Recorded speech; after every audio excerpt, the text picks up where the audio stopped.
Alhamdulillah, alhamdulillahi rabbil alamin. Alhamdulillahilladzi anzala al-Qur'an hudan lin-nasi wa bayyinatin minal huda wal furqan. Assalatu wassalamu ala habibina al-karim alladzi arsalahu Allahu rahmatan lil alamin. Amma ba'du. Alhamdulillah, segala puji bagi Allah, Tuhan semesta alam, ya, yang telah memberikan kita nikmat iman, nikmat Islam, ya, yang insya Allah pada hari ini ya, kita sama-sama berbahagia, insya Allah, ya, diberikan kesempatan ya untuk bersyukur, ya, untuk bertemu dalam majelis ilmu, insya Allah, ya.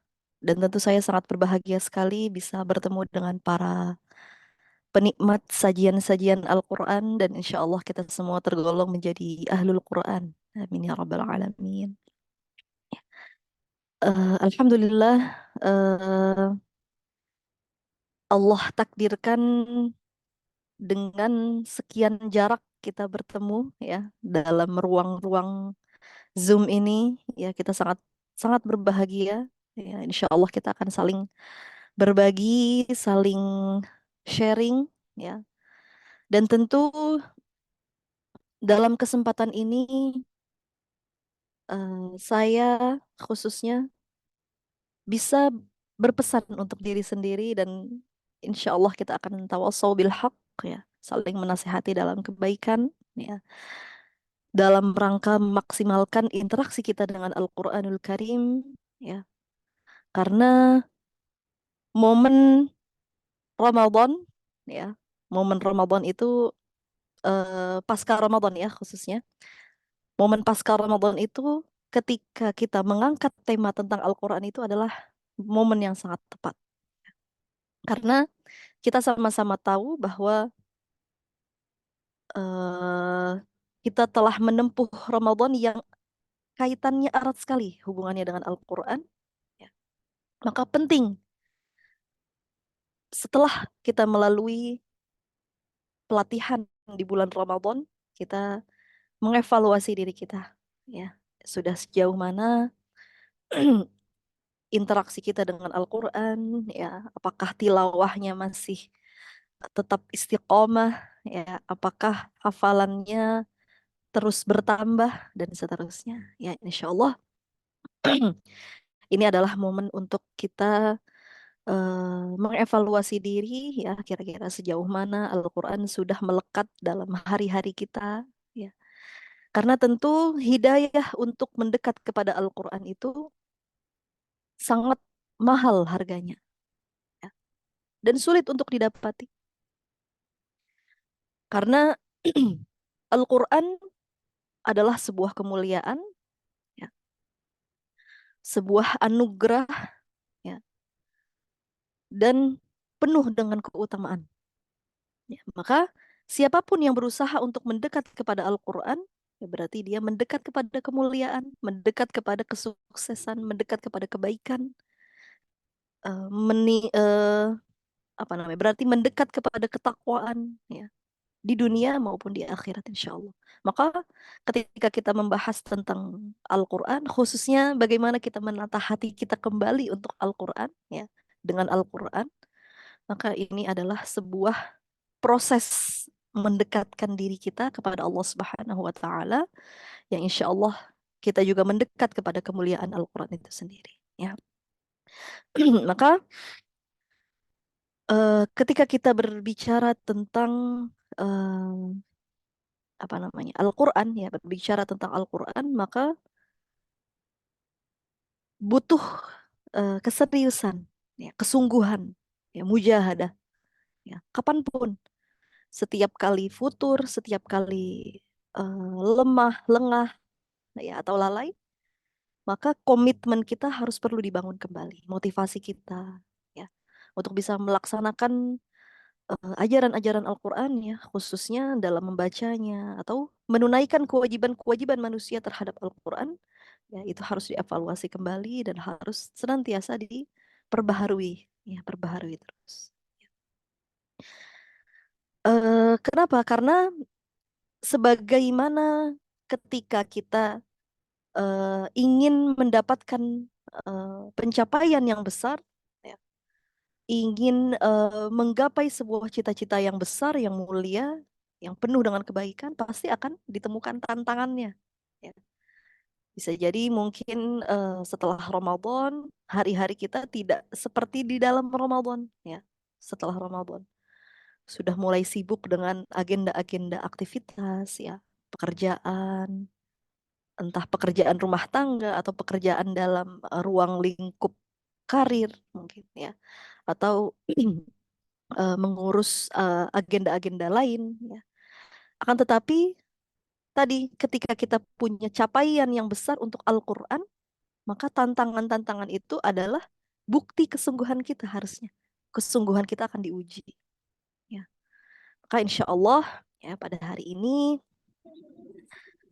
kita akan saling memberikan apa ya, sharing ya insya Allah ya, semoga ada kebermanfaatan yang bisa kita saling ambil insya Allah ya.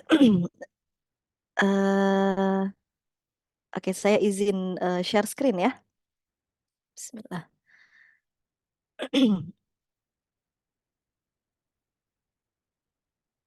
Oke, dalam kesempatan ini ya insya Allah eh, kita akan berdiskusi ya, khususnya pada pagi yang cerah ini insya Allah, bagaimana kita menata hati kita dengan Al-Quran, Al-Quranul Karim. Ya. Tadi ketika kita berusaha mendapatkan kemuliaan Al-Quran, berusaha untuk terus mendekat kepada Al-Quran hingga akhir hayat ya.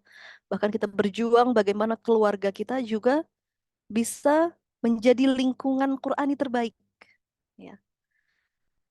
Berarti dalam raga kita ya, khususnya ya, hati, khususnya hati harus benar-benar siap untuk menjadi tempat tinggal Al-Quran. Maka berbicara tentang menata hati dengan Al-Quran, berarti kita sedang eh, membahas tentang dua hal. Berarti tentang hati dan tentang Al-Quran. Ya. Bagaimana kita melibatkan hati untuk Al-Quran dan Al-Quran terpaut dengan hati. Bagaimana itu terjadi? Ya. Ya, maka menata hati dengan Al-Quran ini, Masya Allah, dampaknya luar biasa sekali, ya, besar sekali. Jadi bagaimanapun dan cara apapun, ketika kita mendekat kepada Al-Quran tapi tidak dengan hati, maka tidak akan berhasil. Gitu ya. Oleh karenanya, kita perlu di awal ya untuk mendekat kepada Al-Quran, untuk mengevaluasi diri, bagaimana interaksi kita dengan Al-Quran, kita perlu bertanya terlebih dahulu. Bagaimana kondisi hatimu? Ya. Ketika kita berbicara tentang menata hati dengan Al-Quran, berarti kita harus mengecek terlebih dahulu, ya, bagaimana kondisi hati kita saat ini. Ya. Bagaimana apa namanya? Bagaimana hati siap, ya? Apakah sudah siap ya menerima Al-Quran? Ya. Maka ini menjadi renungan terbaik bagi diri kita sendiri. Ya. Betul-betul ketika kita ingin mengevaluasi diri dengan berinteraksi dengan Al-Quran, kita harus renungkan bagaimana kondisi hati kita saat ini.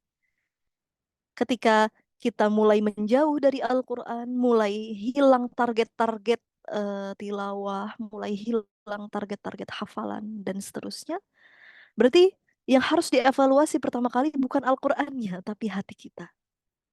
Ya. Karena keterlibatan hati ya antara hati dengan Al-Quran itu sangat erat sekali. Ya. Jadi ketika kita bertanya kepada hati kita, apakah hati kita sudah pantas untuk diisi dengan Al-Quran? Apakah hati kita sudah bersih untuk disinggahi oleh Al-Quran, dinaungi oleh Al-Quran? Ya. Seperti ibaratnya sebuah rumah, ya. Ya, ketika kita ibarat rumah kita ingin dikunjungi, ya. Mungkin dengan seorang yang mulia, seorang ulama besar, ya, mungkin di kalangan kita, ya, ulama masyhur, ulama yang eh, dikenal dengan kemuliaannya, ya, mau berkunjung ke rumah kita, misalnya. Maka apakah lantas kita tidak beres-beres, ya, atau kita membiarkan rumah kita dalam keadaan kotor, ya, atau bahkan masih ada bekas-bekas bau-bau apa namanya, ya, yang kurang enak gitu ya mungkin. Kemudian apakah kita tidak menjamunya dengan baik? Ya, apakah kita tidak membersihkan betul-betul ya arena-arena yang akan diduduki oleh beliau dan seterusnya. Ya, maka seperti itulah ya juga dengan Al-Qur'an. Ya. Ketika kita menyadari bahwa Al-Qur'an itu adalah sebuah kemuliaan, Al-Qur'an itu interaksi kepada Al-Qur'an itu adalah sebuah kebutuhan, ya. Sebuah kemuliaan untuk kita, maka kita harus letakkan Al-Quran itu di dalam hati kita. Maka yang perlu dicek pertama kali, bagaimana kondisi hati kita? Apakah sudah siap untuk menerima Al-Quran? Apakah eh, apa namanya? Apakah hati kita sudah bisa bersih, ya, sudah bisa siap untuk ditempati oleh Al-Quran? Ya. Maka ini adalah sebuah renungan yang mendalam bagi diri kita. Ya. Sejauh apapun kita melangkah di dunia ini, ya, ketika kita jauh dari Al-Quran, maka kembali, ya, maka kembali kepada hati kita. Kalau kita ingin mendekat lagi kepada Al-Quran, maka bersihkan terlebih dahulu hati-hati kita. Ya. Mengapa? Karena Al-Quran itu jelas disampaikan oleh Allah, diturunkan di hati. Ya. Maka bukan suatu kebetulan apakah kita menata hati dengan Al-Quran itu adalah kalimat yang tepat. Itu sangat tepat. Ya. Karena Al-Quran itu sendiri bertempat di hati. Ya, ketika Allah turunkan melalui malaikat Jibril ya dalam surah Asy-Syu'ara, Bismillahirrahmanirrahim. Wa innahu latanzilu rabbil alamin.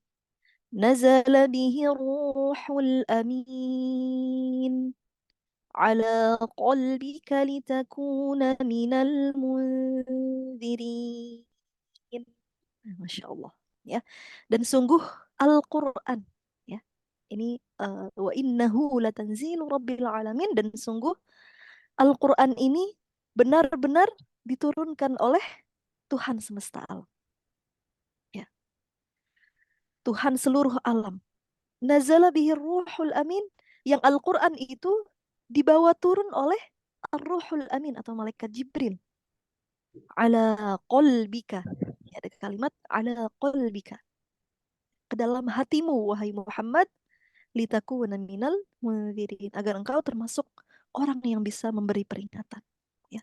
Ini bukti bahwa Al-Quran itu tidak hanya diturunkan secara lisan. Ya. Tapi pada prosesnya ketika malaikat Jibril menurunkan Al-Quran dari Allah Subhanahu wa taala kepada Nabi Muhammad SAW, yang diturunkan itu langsung ke dalam hati, ke dalam hatimu. Maka kita pernah membaca sejarah tentang Rasulullah SAW dibersihkan terlebih dahulu hatinya. Maka demikian kita, ya. Kita sebagai manusia, ketika kita ingin punya motivasi yang besar untuk Al-Quran, ketika kita punya keinginan untuk hidup bernaung dengan Al-Quran, maka bersihkan hati kita. Ya. Karena Al-Quran tidak akan bertempat di hati-hati yang kotor. Ya. Al-Quran tidak akan bertempat di hati-hati yang kotor. Ya, makanya oleh karenanya hati itu sebenarnya Allah ciptakan untuk Al-Quran. Ya. Dan Al-Quran ditempatkan di hati yang bersih. Namun hati manusia itu secara secara apa namanya? Hati hati hati hati manusia itu terbagi menjadi dua, ya. Atau lebih tepatnya keinginan hati manusia itu terbagi menjadi dua. Ya. Yang pertama hati yang eh, untuk mencari kepuasan. Ya. Hati yang mencari kepuasan. Ya. Yang kedua hati yang terpaut untuk mencari kebahagiaan. Ya. Jadi hati, jadi pertama hati yang terpaut untuk mencari kepuasan, dan yang kedua adalah hati yang terpaut untuk mencari kebahagiaan. Ya. Maka kita katakan bahwa dalam ayat ini Al-Quran bertempat di hati dan hati diciptakan oleh Allah untuk Al-Quran. Maka sebenarnya hati itu tidak memerlukan kepuasan. Hati, hati itu membutuhkan kebahagiaan. Oleh karenanya, ketika apa namanya? Ketika kita jadi hati ada hati yang puas dan ada hati yang bahagia.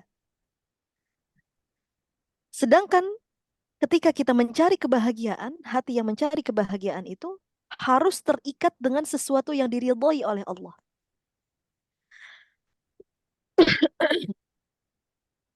Karena hati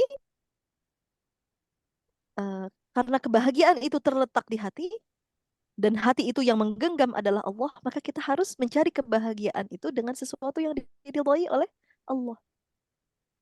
Ya, oleh karenanya Allah yang berhak untuk menurunkan kebahagiaan itu kepada manusia. Ya, maka nanti akan ada singgungannya. Al-Quran itu akan membawa kebahagiaan di dunia dan juga di akhirat. Ya, itu yang disebut sebagai hati yang terpaut dengan kebahagiaan. Ya, ya sebagaimana eh ya, sebagaimana ketika hati digunakan untuk mencari kepuasan, ya tadi kan hati terbagi menjadi dua, hati yang mencari kepuasan dan hati yang mencari kebahagiaan. Maka orang-orang atau manusia-manusia yang mencari hati hatinya mencari kepuasan, maka yang bermain dan yang berperan di situ adalah hawa nafsu. Sehingga ketika hati itu sudah punya tujuan untuk mencari kepuasan, maka yang dituju hanyalah kepuasan hawa nafsu. Ya. Maka yang berperan di situ adalah hawa nafsu. Ya. Oleh karenanya, ketika kita mencari kebahagiaan, maka kepuasan bukanlah jawabannya. Ya, tapi Al-Quran adalah jawaban dari hati yang menginginkan kebahagiaan. Ya. Maka Allah Subhanahu wa taala di sini menjelaskan ya, bahwa hati manusia itu ya diciptakan oleh Allah Subhanahu wa taala untuk Al-Qur'an. Maka tadi ketika kita bertanya, ketika kita ingin memutuskan berjuang untuk Al-Qur'an, bermujahadah, mendekatkan diri untuk berinteraksi dengan Al-Qur'an dengan intensif ya, dari membacanya, menghafalkannya, mentadabburinya, mengamalkannya, mengajarkannya. Semuanya yang harus dicek pertama kali adalah hati kita. Ya, bahkan dalam mengajar pun ya, yang dicek adalah hatinya. Nauzubillah min dzalik. Kalau misalkan apa namanya? Kita mencari kepuasan dalam menghafalkan Al-Qur'an ya. Ini ya, ini fenomena-fenomena yang terjadi ketika ada para penghafal Al-Qur'an yang mencari kepuasan dari Al-Qur'an, maka kita akan melihat ada penyimpangan-penyimpangan yang terjadi di dalam.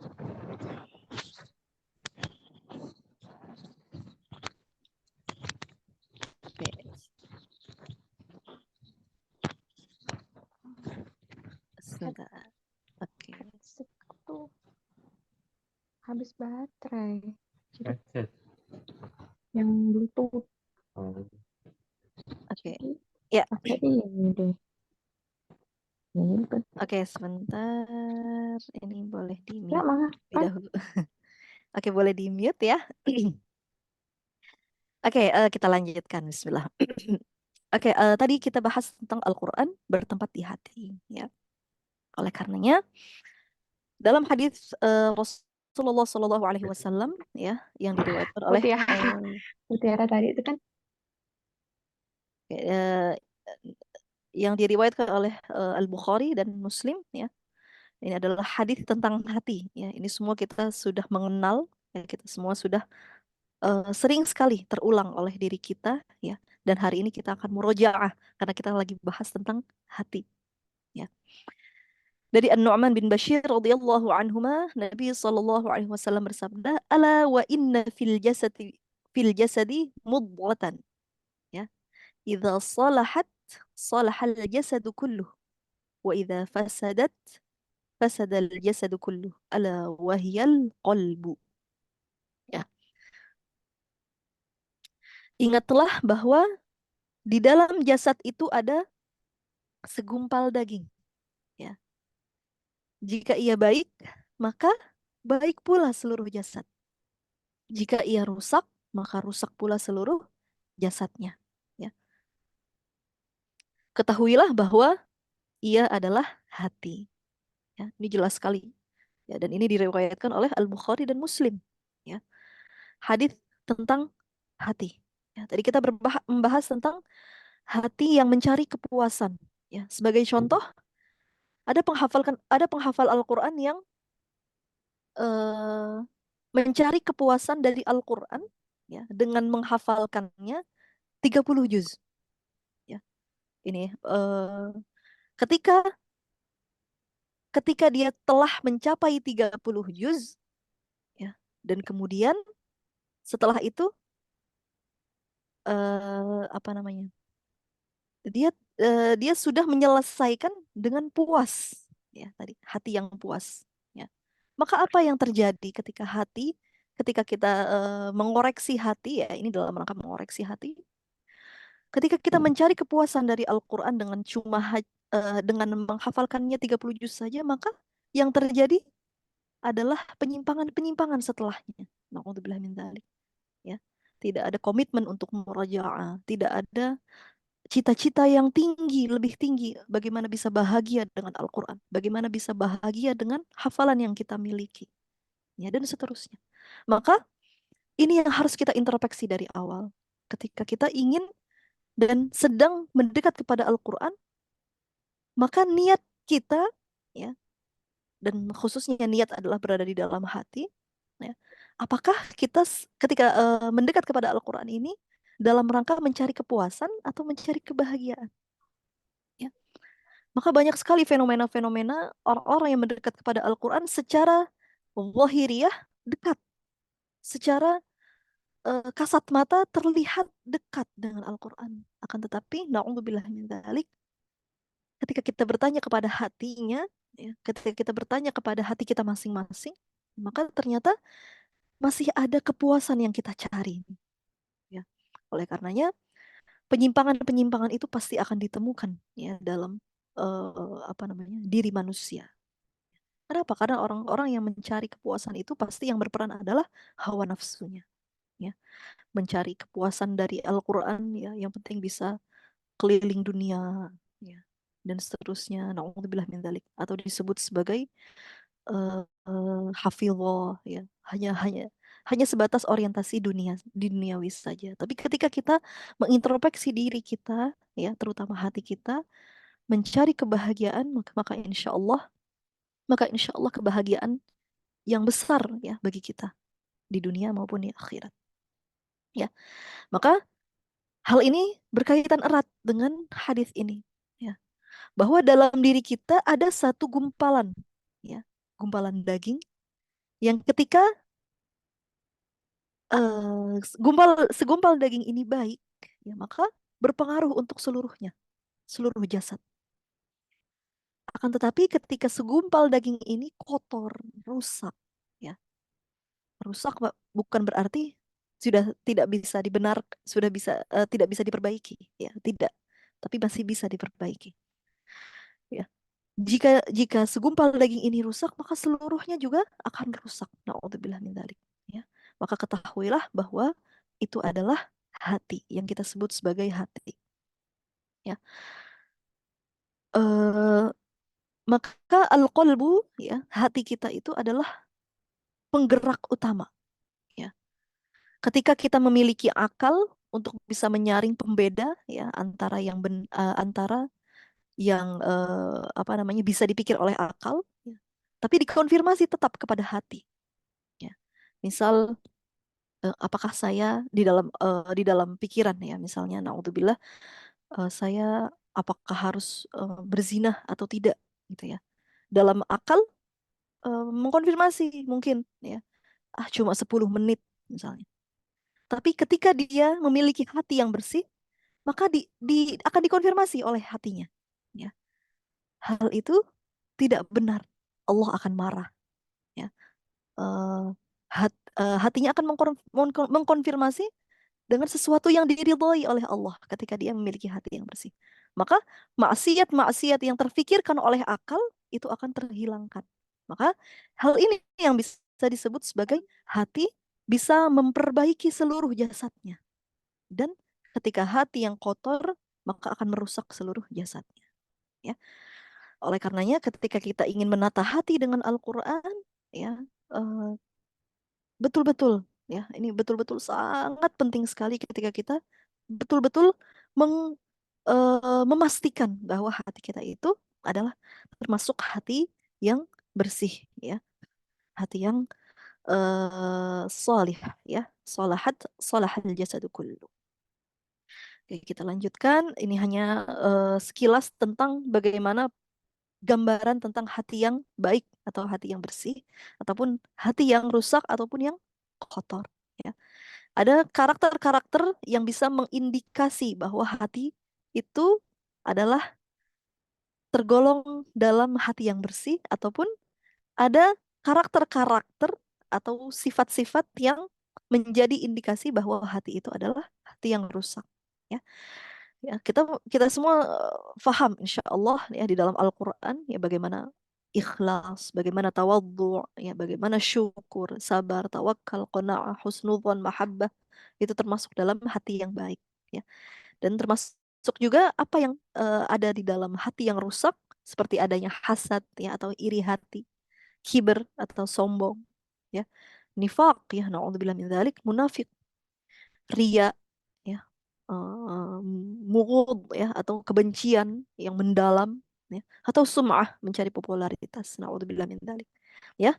Maka nanti kita akan ulas lebih dalam lagi bagaimana cara menata hati dengan Al-Quran. Bagaimana kita mengkonfirmasi kembali hati kita apakah sudah hilang dari karakter-karakter yang buruk, ya, apakah hati kita sudah diolah kembali agar bisa menjadi hati yang bersih. Oke, selanjutnya, ya. Jadi di dalam Al-Quran itu, ya, Allah Subhanahu wa Ta'ala menyebutkan kalimat al-qalbu itu sebanyak kurang lebih 132 kali, ya. Dan dalam bentuk jamak maupun mufradnya, ya, qalbun atau qulub, ya, dalam bentuk jamak maupun mufradnya. Maka ketika kita perhatikan, ya, ayat-ayat yang menyinggung tentang hati, ya, itu banyak sekali yang berkaitan dengan Al-Quran bagi hati yang baik, ya. Dan sebaliknya, hati yang buruk atau hati yang kotor itu adalah hati yang jauh dari Al-Quran, bahkan disebut oleh Allah sebagai hati yang kafir. Ya, na'udzubillah min dzalik. Ya, ini salah satu ayat di surah Al-Anfal ayat kedua, ya. Bismillahirrahmanirrahim. Innamal mu'minuna alladzina idza dzukirallahu wajilat qulubuhum wa idza tuliyat alaihim ayatuhu zadatuhum imana wa ala rabbihim yatawakkalun. Ya. Ada kalimat qulub, ya, hati, ya. Ketika dibacakan Al-Qur'an, bagaimana kondisi hati, ya? Wajilat qulubuhum. Sesungguhnya orang-orang yang beriman ialah mereka yang bila disebut nama Allah gemetarlah hati mereka, dan apabila dibacakan ayat-ayatnya bertambahlah iman mereka karenanya. Dan hanya kepada Tuhanmu lah mereka bertawakal. Ya. Maka Masya Allah, eh, hati, ya, hati-hati orang yang beriman, ya, ketika dibacakan ayat-ayat Al-Quran, bukan bukan lagi tentang mereka berdua, hati dan ayat Al-Quran, tidak. Tapi ada penambahan iman di dalamnya. Ya, ini jaminan Allah Subhanahu wa taala. Bagaimana kita bisa membersihkan hati kita? Maka bersihkan dengan Al-Qur'an. Wa idza tuliyat 'alaihim ayatuhu zadatuhum imana wa 'ala rabbihim yatawakkalun. Maka bertambahlah iman mereka karenanya. Ya, Masya Allah. Ya, ini janji Allah kepada orang-orang yang beriman, ya, yang menjaga keimanannya dan kemudian menjaga hatinya dengan membaca ayat-ayat Al-Quran, maka bertambahlah keimanan itu. Terus menerus bertambah. Ya. Karena pada hakikatnya iman manusia itu naik dan turun. Oleh karenanya kita perlu untuk menjaga hati, ya, ritme hati dengan cara menjaga ritme rutinitas kita dengan Al-Quran. Ya. Oke, contoh yang lain, ya, dalam surah At-Taubah ayat 125. Ya. Wa ammal ladzina fi qulubihim marad fazadathum rijsan ila rijsihim wa matu wa hum kafirun. Ya. Ini jaminan juga dari Allah, ya, naudzubillah min dzalik. Ketika hati, ya, jauh dari Al-Qur'an, maka akan ada noda yang disebut sebagai marad, ya.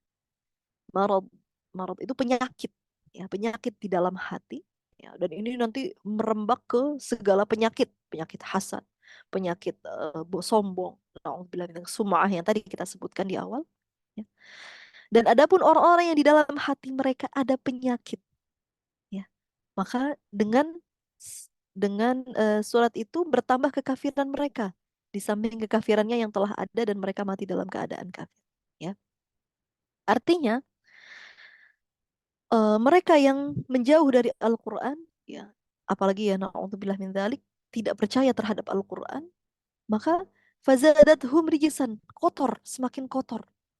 Kotor, semakin kotor, semakin berpenyakit, wa matu wa hum kafirun, dan mereka mati dalam keadaan kafir. Na'udzubillah min dzalik, na'udzubillah min dzalik. Ya, maka ketika kita sudah mengindikasikan hati kita kotor, ya, ada sifat-sifat buruk yang terjadi di dalam diri kita, maka kita bersihkan dengan Al-Quran. Kita meminta ampun kepada Allah Subhanahu wa taala, bagaimana meminta hati kita untuk dibersihkan, bagaimana meminta hati yang baru lagi bisa jadi, atau meminta hati yang bersih dari noda-noda, ya. Nah, kemudian, ya, ayat yang lain, ya, yang disebutkan di dalam Al-Quran surah Ar-Ra'd ayat 28, alladzina amanu wa tatma'innu qulubuhum bidzikrillah, ala bidzikrillahi tatma'innul qulub. Ya. Kalimat az-zikr itu disebutkan untuk Al-Quran. Ya. Salah satunya adalah Al-Quran. Ya. Jadi ketika kita mengingat Allah itu adalah dengan Al-Quran. Ya. Ini janji Allah bahwa hati ketika terpaut dengan Al-Quran, hati ketika tertata dengan Al-Quran, maka jaminan Allah adalah ketentraman. Jaminan Allah adalah kebahagiaan. Ya. Jaminan Allah adalah hati mereka menjadi tentram dengan mengingat Allah, dan ingatlah hanya dengan mengingat Allah hati menjadi tentram. Sebaliknya, ya. Maka, dan ini hanya terjadi bagi mereka yang mau beriman dan mau memperbarui keimanan mereka. Ya, alladzina aman. Ya. Maka ini menjadi awal yang baru untuk kita, ya, senantiasa menjadi awal yang baru untuk kita ketika kita mengintrospeksi diri, ya, bagaimana mengevaluasi diri kita dengan Al-Quran, bagaimana tilawah kita, bagaimana hafalan kita, ya, bagaimana kita mau berjuang untuk Al-Quran, maka yuk bersama-sama, insya Allah banyak sekali kebahagiaan yang bisa kita dapatkan, ya, dan itu jaminan Allah Subhanahu wa Ta'ala. Ya, kemudian pertanyaannya yang lain, ya, bagaimana fenomena interaksi umat Islam terhadap Al-Quran, ya, khususnya setelah Ramadan ataupun nanti berulang kali kita bertemu Ramadan lagi dan seterusnya. Ya, bagaimana fenomena besar, ya, interaksi umat Islam itu terhadap Al-Quran? Maka jawabannya mungkin masih bisa terbagi. Ya, ada yang faminhum zalimun li nafsi, sebagian dari mereka ada yang masih zalim, ya, terhadap dirinya sendiri. Ya, Allah memberikan fasilitas Al-Quran sebagai pedoman hidup. Allah memberikan fasilitas Al-Quran sebagai sumber kebahagiaan, sumber motivasi, inspirasi. Ya, akan tetapi dia zalim li nafsih. Mereka zalim terhadap dirinya sendiri, tidak mau menyambut, ya, Al-Quran. Tidak mau menjadikan Al-Quran sebagai sumber pedoman. Ya. Ada juga yang faminhum muqtasid, ya, di pertengahan, yang masih kadang tetap mendekat kepada Al-Quran, ya, tapi maksiat juga tetap jalan, ya, naudzubillah min dzalik. Ada yang golongan terakhir, ya, umat Islam yang sabiqun bil khairat, ya, mereka yang berusaha sekuat tenaga, ya, mencari kebahagiaan dengan Al-Quran, mencari kebaikan dengan Al-Quran, berlomba-lomba dalam kebaikan, sabiqun bil khairat, ya. Maka pertanyaannya adalah, mau kita berada di mana, ya? Apakah kita ingin zalim terhadap diri kita sendiri yang kemudian naudzubillah min dzalik menjadi bahan api neraka, naudzubillah, ya, ataupun muqtasid, ya, ataupun yang sabiqun bil khairat, ya. Maka insya Allah saya yakin akhwat-akhwat yang berada di Zoom ini insya Allah termasuk mereka yang sabiqun bil khairat insya Allah terhadap Al-Quran, ya. Kemudian, oke, masih ada. Oke, ini sebagai pengingat juga, ya, bagaimana, ya, ini sebenarnya cara Al-Quran ketika kita ingin mengevaluasi adalah dengan cara bertanya kepada diri kita, ya, bertanya kepada diri kita tadi, bagaimana kondisi hatimu, bagaimana fenomena interaksi umat Islam dengan Al-Quran, dan bagaimana isi piringku, ya. Kita tahu bahwa kebutuhan manusia itu jelas, ya, kebutuhannya yang paling sering kita tunaikan adalah kebutuhan jasmani, ya. Bagaimana kebutuhan kita terhadap Al-Quran tapi sering terlupakan. Padahal itu adalah piring rohiyah kita. Ya. Maka bisa disimpulkan kalau kita biasanya butuh terhadap butuh terhadap makanan, maka kita akan berusaha menyempurnakan proteinnya, menyempurnakan karbohidratnya, menyempurnakan nutrisinya, menyempurnakan buahnya dan seterusnya. Piring jasmani. Dan itu fenomena umat Islam, ya, yang masih mengingat atau masih apa namanya, merasa kebutuhan jasmaninya lebih penting dibandingkan kebutuhan rohaninya. Padahal kebutuhan atau piring rohiyah kita atau rohani kita adalah kebutuhan kita terhadap Al-Quran, ya. Maka dikatakan oleh Rasulullah Sallallahu Alaihi Wasallam, Inna hadzal Quran ma'dubatullah. Sesungguhnya Al-Quran ini ma'dubatullah, atau yang disebut sebagai hidangan Allah, ya. Maka ini adalah isi piring kita, rohiyah kita, Al-Quran. Masa kita dihidangkan oleh Allah dengan sesuatu yang sangat enak, ya, tapi kita merasa tidak butuh. Na'udzubillah min dzalik, ya. Makanya disebut oleh Allah, disebut oleh Rasulullah SAW, ini adalah hidangan Allah yang Allah siapkan untuk kita, siapkan dalam piring kita, hidangan-hidangan ini yang disebut sebagai hidangan Al-Quran, ya. Maka ini menggambarkan bahwa kita harus punya persepsi yang sama terhadap sikap kita, dalam dua komponen besar dalam diri kita, komponen jasmani dan komponen rohani. Harus sama, ya. Kita harus sama sikapnya.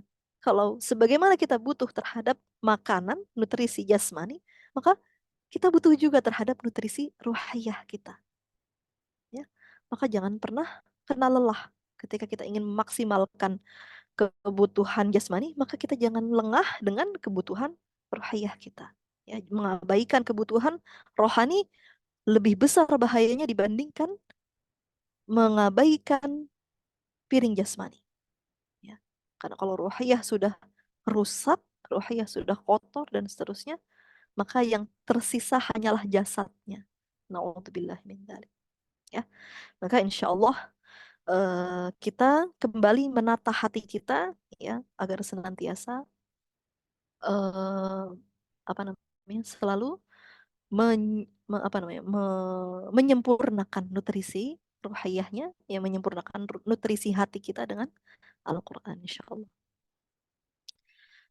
Maka tidak ada kebaikan apapun bagi seorang manusia yang merasa tidak butuh terhadap Al-Quran. Ya, gak ada kebaikan apapun. Tidak ada, tidak ada kebaikan apapun sedikit pun di mata Allah ketika seorang manusia itu merasa nggak butuh terhadap Al-Quran. Na'udzubillah min dzalik. Oke. Ada sebuah kisah, ya, kisah hikmah tentang seorang kakek, ya, yang menyuruh cucunya, ya, mengambil air bersih, ya, yang jadi ada seorang kakek, ya, ini kisah hikmah, ya, ada seorang kakek yang menyuruh cucunya untuk membersihkan, ya, atau mengambil keranjang sampah yang berlubang yang sangat kotor.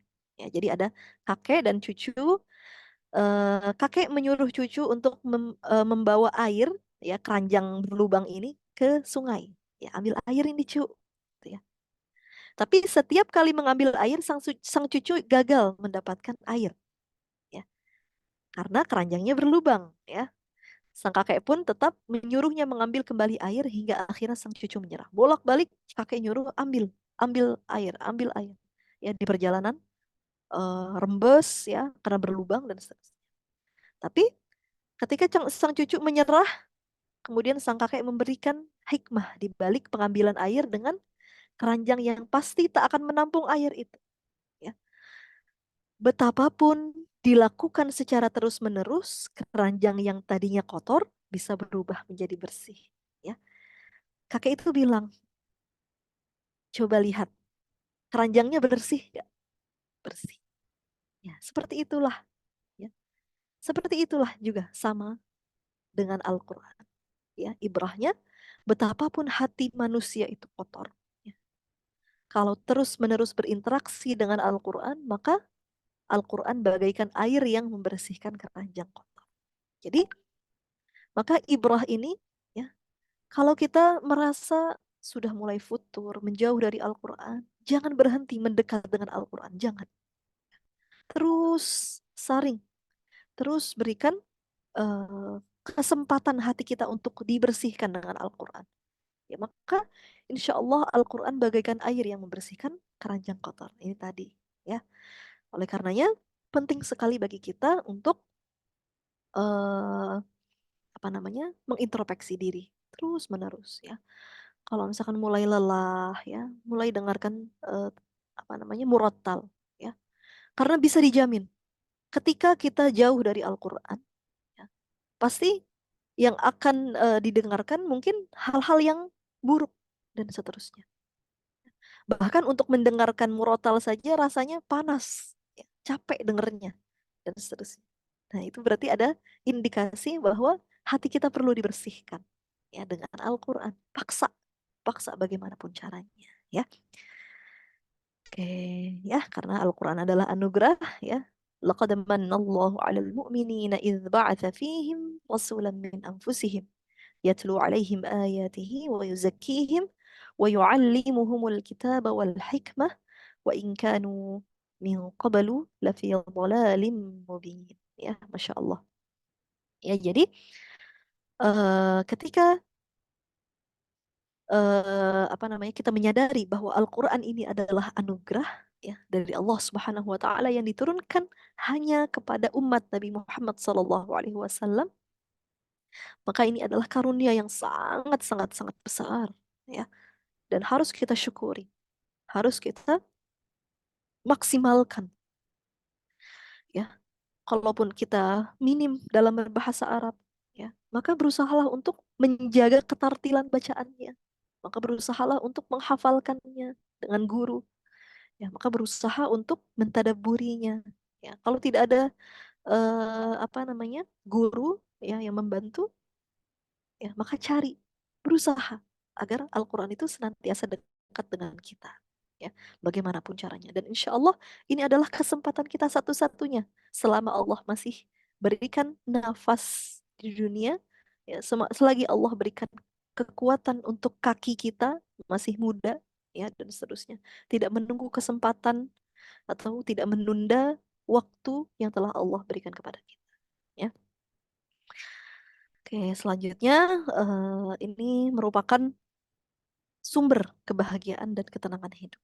Ya, Al-Quran adalah sumber ketenangan dan sumber kebahagiaan dalam kehidupan. Maka, man amila salihan min dzakarin aw untha wa huwa mu'min falanuhyiyannahu hayatan thayyibah wa lanajziyannahum ajrahum bi ahsani ma kanu ya'malun. Ya, mereka yang beriman saja dijamin oleh Allah untuk kehidupan yang baik. Allah jamin diberikan sumber kebahagiaan dan ketenangan hidup. Maka apalagi mereka yang beriman dan berusaha untuk menjadi ahlul Quran. Ya. Barang siapa yang mengerjakan kebaikan, baik laki-laki maupun perempuan, tidak ada kesempatan siapapun, mau usia berapapun, gender apapun. Ya. Jadi Allah jelaskan di sini baik laki-laki maupun perempuan. Ya. Dalam keadaan beriman, maka pasti akan kami berikan kepadanya kehidupan yang baik dan kami pasti beri balasan dengan pahala yang lebih baik dari apa yang telah mereka kerjakan. Ya, Masya Allah. Ini sebuah jaminan Allah kepada orang-orang yang beriman yang mendekat kepada Al-Quran, yang menjadi ahlul Quran insya Allah dalam pengamalannya, dalam pemahamannya, dalam pembacaannya insya Allah. Oke, jadi kesimpulannya apa yang sudah kita bahas tadi ya, menata hati dengan Al-Quran itu berarti ya proses mendekatkan diri kepada Allah melalui pemahaman, pembacaan, pemahaman, pengamalan terhadap ajaran-ajaran yang terkandung dalam Al-Quran. Ya, jadi ketika kita menata hati, ya, mengintrospeksi diri hati kita, ya, berarti kita sedang dalam proses pendekatan kepada Allah. Ya, tadi kita sudah sepakat bahwa hati berkaitan dengan Al-Quran. Maka ketika kita menata hati, maka dengan Al-Quran. Gitu ya. Jadi ketika kita ingin menata hati, itu berarti solusinya adalah Al-Quran. Ya. Jadi mendekatkan diri kepada Allah melalui pembacaan, pemahaman, dan pengamalan Al-Quran. Al-Quranul Karim. Ya. Nah, lalu bagaimana caranya menata hati dengan Al-Quran tadi? Ya. Pertama, pembacaan. Berarti merutinkan bacaan Al-Quran yang tertil optimal. Ya. Merutinkan bacaan Al-Quran yang tartil optimal. Ya, berarti ketika kita merutinkan bacaan, ya, mentilawahkan Al-Quran, maka lebih banyak lagi kesempatan untuk rutin adalah bagi mereka yang menghafalkan Al-Quran. Ya. Dan itu adalah eh, warisan yang sangat besar ya bagi umat Islam. Bagaimana Allah mudahkan Al-Quran ya bagi mereka yang mau menghafalkan Al-Quran, bagi mereka yang mau mendekat kepada Al-Quran dengan cara menghafalkannya. Ya.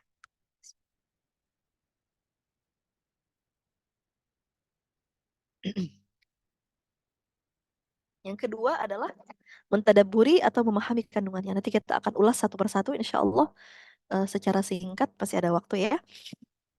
Yang ketiga adalah mengamalkannya dalam kehidupan. Ya, jadi caranya tiga. Sebenarnya ketika kita menata hati, kita berarti berbicara tentang Al-Quran. Nah, ketika berbicara tentang Al-Quran, maka seputar tiga hal ini saja sebenarnya. ya, secara pribadi, hati pribadi ya, hati masing-masing maksudnya. Yang pertama merutinkan bacaan Al-Qur'an yang tartil optimal, kemudian mentadabburi atau memahami kandungannya, dan yang ketiga adalah mengamalkannya dalam kehidupan. Ya. Jadi pembacaan, pemahaman dan pengamalan. Ya. Nah, yang pertama ya merutinkan bacaan Al-Qur'an yang tartil optimal. Ya, ini masya Allah. Kita eh, apa namanya? Ketika kita merutinkan bacaan Al-Quran yang tartil optimal, ya, kita berusaha untuk membaca dengan jaudatut tilawah, dengan kualitas terbaik. Ya. Kalau kita di dalam urusan dunia berusaha untuk menjadi yang terbaik, ya, dalam bahasa Inggris, bahasa-bahasa yang lainnya, atau IPK dan seterusnya, kita berusaha untuk menjadi sosok yang baik, maka masa untuk Al-Quran tidak optimal. Jadi pertanyaannya seperti itu. Jadi oleh karenanya ketika kita mengeluarkan eh, infak ya program dan seterusnya ya dalam rangka mendekat kepada Al-Qur'an lebih sayang dibandingkan mengeluarkan uang untuk kursus ya atau untuk lain-lainnya dan seterusnya, maka hal ini adalah hal yang perlu dipertanyakan. Karena seharusnya kewajiban utama terhadap Al-Quran adalah membacanya dengan tartil yang optimal. Maka bagaimanapun caranya kita harus berusaha untuk membaca Al-Quran dengan sebaik-baiknya. Sesuai dengan apa yang diturunkan oleh Allah ya kepada Rasulnya dan dibaca dengan sebaik-baiknya. Ya. Bukan hanya sekedar membaca secara mekanis, tetapi harus menerapkan hak mustahak hurufnya, ya, diikuti dengan hati tadi. Ya. Jadi jangan sampai, naudzubillah min dzalik, mungkin belajar Al-Quran akan tetapi tidak menyertakan hatinya. Maka hal ini menjadi masalah bagi keistiqomahannya dan seterusnya. Ya. Maka Rasulullah Shallallahu Alaihi Wasallam sering mengingatkan kepada kita, eh, bahkan ketika Rasulullah SAW memberikan motivasi kepada para sahabat, yuk hatamkan Al-Quran sekian kali. Eh, Hatamkan Al-Quran dalam 30 hari, 25 hari, 10 hari, 7 hari. Ya, bahkan ada yang mengatakan 40 hari. Ya, berbagai macam. Bagaimanapun caranya kita harus bisa hatam Al-Quran. Ya, rutinkan membaca Al-Quran dengan target yang benar, dengan target yang tidak muluk-muluk, tapi ahabbul a'mal indallahi aqwamuha wa in qalla, ya. Yang sedikit tapi komitmen, ya, gak apa-apa. Tapi kita berusaha. Ya, meskipun sedikit, tapi istiqomah itu akan lebih dicintai oleh Allah. Ya, akan tetapi kita punya target, tidak mengikuti alur keseharian saja. Udah kalau lagi sibuk hilang nutrisi rohiyahnya dalam satu hari, baru dirapel dalam satu pekan. Maka hal ini tidak menjadi sesuatu yang baik bagi hati kita. Ya, karena kunci dari menata hati adalah merutinkan bacaan Al-Quran setiap harinya. Ya, Masya Allah, para salafus salih ya, ini mereka selalu sabiqun bil khairat, ya, berlomba-lomba dalam kebaikan. Ya, seperti misalnya Ad-Dhahhak, ya, Imam Syafi'i, ya, atau siapapun ya, para sahabat, ya Rasulullah saya bisa menghatamkannya dalam 3 hari. Ya Rasulullah saya bisa menghatamkannya dalam 7 hari. Ya Rasulullah dan seterusnya. Ya Masya Allah, mereka berlomba-lomba dalam kebaikan untuk meraih sebaik-baik kemuliaan bersama Al-Quran. Ya. Masya Allah. Maka hal ini juga harus dibarengi dengan tartil yang optimal tadi. Jangan sampai ketika kita membaca Al-Quran sudah terlanjur banyak, akan tetapi ternyata masih banyak kesalahan-kesalahan jali ataupun kesalahan khafi yang masih terulang. Ya, maka hal ini juga harus dibutuhkan guru. Karena Rasulullah Shallallahu Alaihi Wasallam juga punya guru, malaikat Jibril. Apalagi kita yang bukan Rasul, bukan Nabi, ya, bukan manusia yang mulia juga, ya. Dan insya Allah kita semoga bisa menjadi manusia yang mulia dengan Al-Quran. Ya, maka butuh guru. Ya, butuh seseorang yang bisa membimbing kita untuk bisa belajar, ya, untuk bisa meningkatkan kualitas dan kuantitasnya bersama Al-Quran. Ya.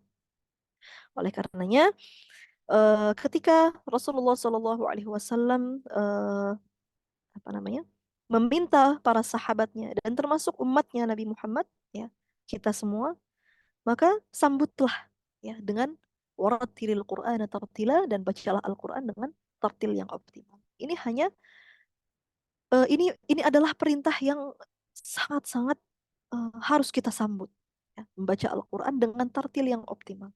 Bukan hanya sekedar formalitas belaka, yang penting satu hari baca, tidak, ya, tapi bagaimana setiap harinya ayat-ayat yang kita baca itu bertambah kualitasnya, bertambah baik dalam segi bacaannya ataupun dalam sisi pemahamannya, insya Allah, ya.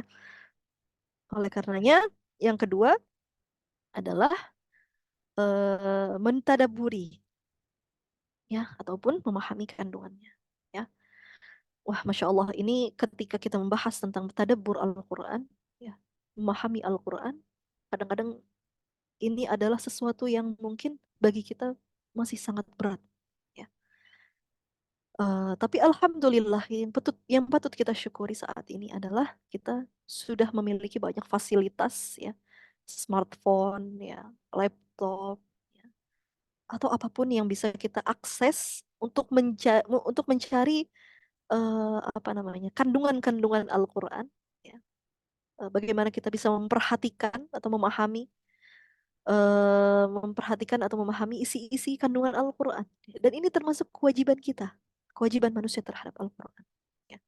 Memahami bagaimana ajaran-ajaran di dalam Al-Quran, hikmahnya, petunjuk yang terdapat di dalamnya, ya. Karena hal ini nanti akan melibatkan refleksi, kontemplasi, dan studi mendalam terhadap isi Al-Quran, ya. Bahkan disinggung oleh Allah Subhanahu wa taala dalam surah Muhammad ayat 24, ya. Dan ini menjadi tamparan yang keras untuk kita. Afala yatadabbaruna al-Qur'an am ala qulubin aqfaluha.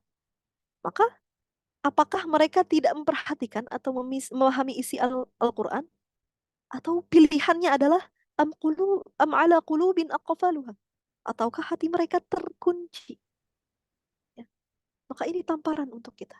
Ketika ketika kita tidak mentadaburi Al-Quran dan memilih untuk menjauh dari pemahaman isi-isi kandungan Al-Quran, berarti hati kita yang terkunci, ya, tidak bisa menerima Al-Quran, ya. Ketika kita melihat, ya, motivasi-motivasi dari para sahabat, ya, ya, banyak sekali para sahabat itu ketika membaca Al-Quran itu eh, tidak bisa berhenti menangis. Bahkan Asma binti Abi Bakar, ya, selalu mengulang surah At-Tur, ya, ayat 27. Kalau teman-teman ingin lihat, famanallahu alaina wa waqana adzabas samum, ya. Maka Allah memberi karunia kepada kami dan menjaga kami dari azab neraka. Ya, diulang-ulang terus, gitu, ya. Bagaimana mereka memahami isi kandungannya itu betul-betul dalam rangka untuk menjadikan hati mereka lembut, ya. Maka ketika kita membaca Al-Quran juga sama. Nah, ketika kita membaca tidak hanya sekedar formalitas belaka, tapi bagaimana bagaimana ayat-ayat Al-Quran itu bisa menjadi penasihat untuk kita. Seakan-akan kita sedang berbicara dengan Al-Quran, gitu, ya. Bahkan Rasulullah juga sering mengulang, ya. Dan karena mengulang itu juga sering menangis, ya. In tu'adzibahum fa innahum ibaduk, ya. Seperti contohnya di surah Al-Maidah ayat 118. In tu'adzibahum fa innahum ibaduk wa in taghfir lahum fa innaka antal azizul hakim, ya. Ini kalimat yang sering diulang oleh Rasulullah ketika merayu merayu Allah. In tu'adzibahum, ya Allah, ketika engkau menyiksa mereka, fa innahum ibaduk, maka mereka adalah hamba-hambamu. Wa in taghfir lahum, tapi kalau engkau mengampuni mereka, fa innaka antal azizul hakim, maka sesungguhnya engkau adalah Tuhan yang maha perkasa lagi maha bijaksana, ya. Maka bahkan Rasulullah SAW juga meminta kepada kita, ya, dan meminta kepada para sahabat seluruhnya, ketika kita membaca Al-Quran, menangislah. Kalau tidak bisa menangis, nangislah. Jadi ini saking proses tadabbur itu adalah dalam rangka melembutkan hati. Makanya ketika kita tidak sampai hati ketika membaca Al-Quran itu berarti masih terkunci. Na'udzubillah min dzalik. Ya. Karena bahkan eh, Abu Bakar juga selalu ketika dalam mengimami, ya, ketika mengimami sholat, ya, selalu tidak kuat.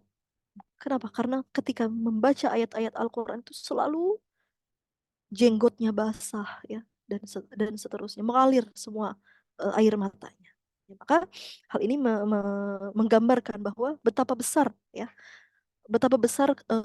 Al-Quran itu berdampak bagi para sahabat. Dan kita tahu para sahabat itu adalah orang-orang yang paling mulia, orang-orang yang paling eh apa namanya, orang-orang yang terjamin yang Allah sudah jamin untuk masuk surga. Ya, maka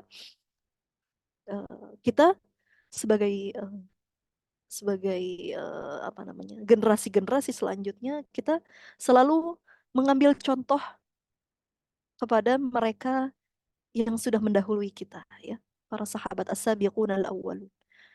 Ya, bukan berarti kita tidak mungkin, ya. Memang mungkin kita tidak bisa mencapai derajat mereka, akan tetapi kita bisa menapak tilas bagaimana mereka mentadabburi dan memahami kandungan Al-Qur'an. Ya. Oke, selanjutnya yang terakhir, mengamalkannya dalam kehidupan. Ini lebih berat lagi dibandingkan memahaminya. Ya. Akan tetapi kita terus memotivasi diri kita bagaimana bisa senantiasa apa yang sudah kita pelajari di dalam ayat-ayat Al-Quran itu bisa kita amalkan, ya. Salah satunya berkerudung, ya. Salah satunya ayat tentang kerudung, ya, karena pengamalan itu sangat penting, ya. Atau apa namanya, atau ketika kita banyak sekali, ya, pengamalan tentang karakter jujur, bagaimana amanah, ya, bagaimana siddiq, ya, bagaimana tentang menjauhi orang-orang munafik. Banyak sekali pengamalan-pengamalan dalam kehidupan, ya. Qala kadzalika atatka ayatuna fanasitaha wa kadzalika al-yawma tunsa. Ini salah satu ayat yang menjadi gambaran untuk kita, ya, bagaimana mereka-mereka yang melupakan ayat-ayat Al-Qur'an itu Allah akan lupakan juga di hari kiamat, ya. Al-Quran bukan hanya untuk dibaca dan dipahami, akan tetapi juga untuk diamalkan dalam kehidupan sehari-hari. Ya, manusia memiliki kewajiban untuk mengimplementasikan ajaran Al-Quran dalam perilaku dan tindakan mereka. Selalu mengintrospeksi, mengevaluasi apa yang belum tercapai dalam pengamalan Al-Quran. Ya, insya Allah pengamalan Al-Quran itu merupakan sebuah kebutuhan kita. Ya, karena insya Allah segala perintah yang Allah berikan di dalam Al-Quran itu adalah kebaikan untuk kita, kebermanfaatan untuk kita. Maka sebaliknya, ketika ada larangan-larangan di dalam Al-Quran yang kita masih lakukan, maka ada bahaya dan mudarat yang akan terjadi dalam kehidupan kita. Ya, oleh karenanya itulah, ya, tiga hal yang bisa kita rutinkan, ya, kita lakukan sedikit tapi pasti, sedikit tapi komitmen, sedikit tapi berdampak bagi kehidupan, maka insya Allah itu akan menyelamatkan kita dari azab neraka. Ya. Dan terakhir, ya, proses mendekatkan diri, ya, sebaik mungkin. Tadi kita kan memahami bahwa proses mendekatkan diri sebaik mungkin dengan pembacaan, pemahaman dan pengamalan Al-Qur'an, ya, itu semua akan dijaga oleh dua hal, ya. Jadi tiga hal yang tadi sudah kita bahas, merutinkan bacaan Al-Qur'an, ya, pemahaman terhadap ajaran-ajarannya, isinya, kandungannya, dan yang ketiga adalah pengamalannya, maka tiga hal ini akan dijaga oleh dua hal, ya. Ini tambahan. Yang pertama adalah berkumpul dan mencari lingkungan Quran. Ini penting sekali, ya. Karena lingkungan yang baik, ya, dan positif sangat berpengaruh dalam menata hati, ya. Kita sudah lelah-lelah berusaha melaksanakan tiga hal tadi. Tapi kalau kita tidak punya lingkungan yang positif, ya, tidak punya teman-teman yang tidak berusaha mencari teman-teman yang baik, maka ini apa namanya, akan mudah goyah kembali. Maka berkumpul dengan orang-orang yang gemar membaca dan mengamalkan Al-Quran bisa menjadi motivasi untuk terus mendekatkan diri kepada Allah, ya, mengikuti majelis ilmu, ya, dan pengajian yang membahas Al-Quran juga dapat menambah wawasan dan pemahaman, ya, karena di situ juga akan saling mengingatkan dalam ketaatan dan kebaikan, ya, maka ini penting sekali, jangan jangan sampai membiarkan ada di sekeliling kita mereka-mereka yang toksik, ya, dan apa namanya, yang berdampak negatif bagi kita, ya. Tapi kalau untuk melakukan kebaikan mungkin untuk semuanya. Tapi ketika berkumpul, ya mencari lingkungan itu harus betul-betul yang Qurani, termasuk yang terdekat adalah keluarga kita. Maka kita saling ingatkan. Terakhir, yang kedua adalah tadi dua hal ya. Yang pertama berkumpul dan mencari lingkungan Qurani, dan yang terakhir adalah kekuatan doa. Berdoa. Kenapa? Karena doa adalah kurikulum tersembunyi dan senjata bagi orang-orang yang beriman. Ya. Berusaha berdoa untuk diri dan keluarga dan saling mengingatkan untuk saling mendoakan. Ya, penting sekali untuk berdoa. Ya Allah, berikan kami keistiqomahan untuk bisa bersama Al-Quran. Ya Allah, lembutkan hati saya. Ya Allah, berikan kami kemudahan dalam memahami Al-Quran, ya. Berikan kami kemudahan dalam mengamalkan Al-Quran. Itu penting untuk kekuatan doa kita. Memohon kepada Allah melalui doa agar diberi ketetapan iman, kekuatan untuk selalu istiqamah dalam membaca, memahami, dan mengamalkan Al-Quran, ya. Dan insya Allah doa itu adalah kendaraan tercepat, ya, untuk menyampaikan cita-cita kita, bisa menembus arsy Allah, ya. Tidak ada yang lebih cepat dari doa, ya. Tidak ada hijab selain kita dengan Allah. Ud'uni astajib lakum, langsung ketika kalian berdoa astajib lakum, insya Allah, ya. Jadi dua hal ini adalah sebagai penjaga bagi tiga hal yang sudah kita lakukan, insya Allah, ya. Terakhir lagi, ya, insya Allah dua slide lagi kayaknya. Setelah kita lakukan tiga hal tadi, ya, pembacaan, merutinkan bacaan, memahami dan mengamalkan Al-Quran, maka yang terakhir kita harus tahu apa sih ciri hati yang sudah tertata dengan Al-Quran itu. Dan insya Allah ketika kita mengetahui ciri-ciri hati ini, ya ada 12 ya, ini baru 6. Ketika kita mengetahui apa namanya, ketika kita ingin mengevaluasi, ya, apakah hati kita sudah tertata dengan Al-Quran dengan baik atau tidak, maka ciri-cirinya ini, ya, ada 12. Yang pertama adalah ketenangan dan ketenangan batin. Ya. Tenang, ya, eh, secara lahiriah dan batiniah, ya.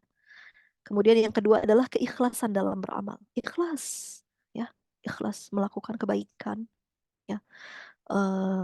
Apa namanya? eh Apa namanya? Tidak sedikit-sedikit cari pujian, ya, atau sedikit-sedikit mencari penghargaan dari manusia, ya. Tapi berusaha untuk mencari keridhaan Allah Subhanahu wa taala.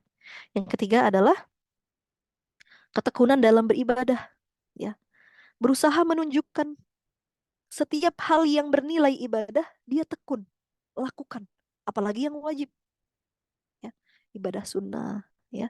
Ibadah yang bukan hanya sekedar rutinitas tapi dia laksanakan dengan khusyuk, ya, dan penuh kesadaran, ya, penuh kesadaran, bukan sholat cepet-cepet, ya, habis itu dan seterusnya. Ketekunan dalam beribadah. Yang keempat adalah rasa syukur yang tinggi, ya. Kenapa? Karena orang yang tertata hatinya dengan Al-Quran itu pasti apapun yang Allah kasih dia syukuri, ya, besar ataupun kecil, ya. Selalu melihat sisi positif dari apa yang Allah berikan, ya, dalam setiap keadaan dan seterusnya. Yang kelima adalah sabar dalam menghadapi cobaan, ya. Apa? Dalam menghadapi ujian-ujian hidup, ya, nggak panik, ya, tapi ditunjukkan olehnya dengan kesabaran dan tawakal yang tinggi kepada Allah Subhanahu wa taala, ya. Karena dia memahami bahwa apapun yang terjadi itu adalah atas izin Allah Subhanahu wa taala dan pasti ada hikmah di baliknya, ya. Yang keenam adalah perilaku yang baik dan akhlak yang mulia, ya. Kita bisa melihat, ya, mereka yang memiliki akhlak yang baik, ya, memiliki perilaku yang baik, memiliki akhlak yang mulia, ya, jujur, adil, amanah, ya, tidak berkhianat, ya, rendah hati, ya, dalam berbicara baik, ya, sayang, penyayang, ya, penuh, penuh kasih sayang, penuh cinta, itu pasti akan terlihat, ya. Yang ketujuh adalah kecintaan pada ilmu dan pembelajaran, ya. Ketika mendapatkan ilmu pengetahuan, dia bersemangat, cinta dengan ilmu, cinta dengan agamanya, cinta dengan belajar, ya, berusaha untuk terus belajar, berusaha untuk memperdalam, ya, apalagi memperdalam tentang Al-Quran, memperdalam tentang agamanya sendiri. Ya. Yang kedelapan adalah mudah memaafkan dan tidak pendendam. Ya, ini sering sekali ya terjadi di antara fitnah-fitnah manusia. Ya, ya, insya Allah ketika kita berusaha untuk menata hati kita dengan Al-Quran, secara otomatis Allah lapangkan hatinya, lapangkan dadanya untuk selalu memaafkan orang lain. Ya, tidak menyimpan dendam, ya, tidak menyimpan dendam, ya, demi menjaga keharmonisan hubungan. Ya. Yang kesembilan adalah mengutamakan kebenaran dan keadilan. Ya, apapun dia nggak takut ketika itu adalah dalam rangka kebenaran dan keadilan. Ya, meskipun itu sulit, meskipun itu beresiko, tapi dia berusaha untuk menunaikan kebenaran dan keadilan. Yang ke-10 adalah berempati dan peduli terhadap sesama. Ya, apa namanya? Mereka berusaha untuk mewujudkan ya kepedulian, mewujudkan rasa empati ya kepada sesama manusia, siapapun ya, siapapun manusia tersebut ya, apapun agamanya dan seterusnya. Yang ke-11 adalah menghindari maksiat dan perbuatan dosa. Yang tentu tadi hati itu seringkali terpaut dengan kepuasan, dan yang terpaut dengan kepuasan itu adalah yang berperan adalah hawa nafsu. Maka kita berusaha ya, kita berusaha untuk menjaga diri dari kemaksiatan dan dosa. Yang terakhir adalah berserah diri kepada Allah ya atas segala urusan, tawakal ya. Berusaha, berusaha dengan maksimal ya, apapun yang apa namanya? Apapun yang terjadi insya Allah. Maka ini adalah ciri-ciri mereka yang tergambar ya dalam hatinya itu sudah tertata dengan Al-Qur'an. Ya, insya Allah pelan-pelan tertata dan pelan-pelan semua karakter-karakter ini menjadi kepribadian yang senantiasa melekat. Insya Allah. Ya, membentuk. Jadi hati yang tertata dengan Al-Quran itu akan membentuk karakter-karakter ini. Ya. Dan insya Allah ketika kita sudah menyerahkan diri ya sampai di titik berserah diri kepada Allah, kita dalam keadaan qalbun salim, illa man atallaha biqalbin salim, ya, ketika berhadapan dengan Allah itu sudah dengan hati yang bersih, hati yang siap untuk masuk surga insya Allah, ya. Oke. Dan ya itu ya.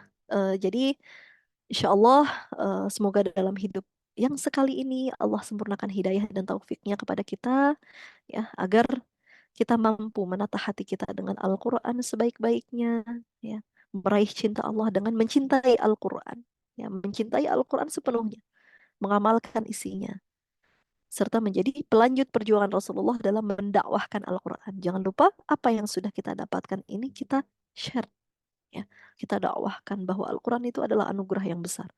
Ya, semoga Allah mudahkan kita untuk meraih kebahagiaan di dunia dan di kehidupan akhirat kelak. Amin ya rabbal alamin. Ya. Itu yang bisa kami sampaikan. Semoga ada kebermanfaatan yang bisa diambil ya dan bisa dipetik. Al-haqqu min rabbik fala takunanna minal mumtarin. Wallahu a'lam bissawab. Wassalamualaikum warahmatullahi wabarakatuh. Waalaikumsalam warahmatullahi wabarakatuh. Jazakallahu khairan katsiran kepada Ustazah. Ibu kita masuk ke sesi tanya jawab nih Ustazah. Insya Allah sesi tanya jawabnya akan berlangsung sekitar 20 menit ke depan. Nah, teman-teman di sini ada yang mau bertanya seputaran tentang materi kita ataupun di luar materi, tapi tetap berhubungan dengan hati. Ya, teman-teman silahkan yang ingin bertanya sebutkan nama dan alamatnya. Monggo teman-teman yang ingin bertanya ditunggu.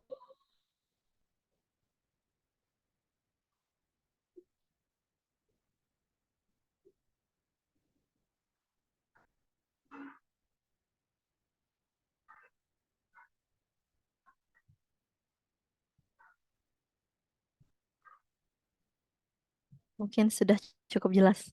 Sudah cukup Ada jelas. yang raise hand, Mbak? Iya sebentar Kak. Mbak Jerry. Ada Kak Jerry. Ya, silakan Kak Jerry. Waktu dan tempat. Ya, Bismillahirrahmanirrahim. Assalamualaikum warahmatullahi wabarakatuh. Waalaikumsalam warahmatullahi wabarakatuh. Ya, Jazakallah khair atas kesempatannya.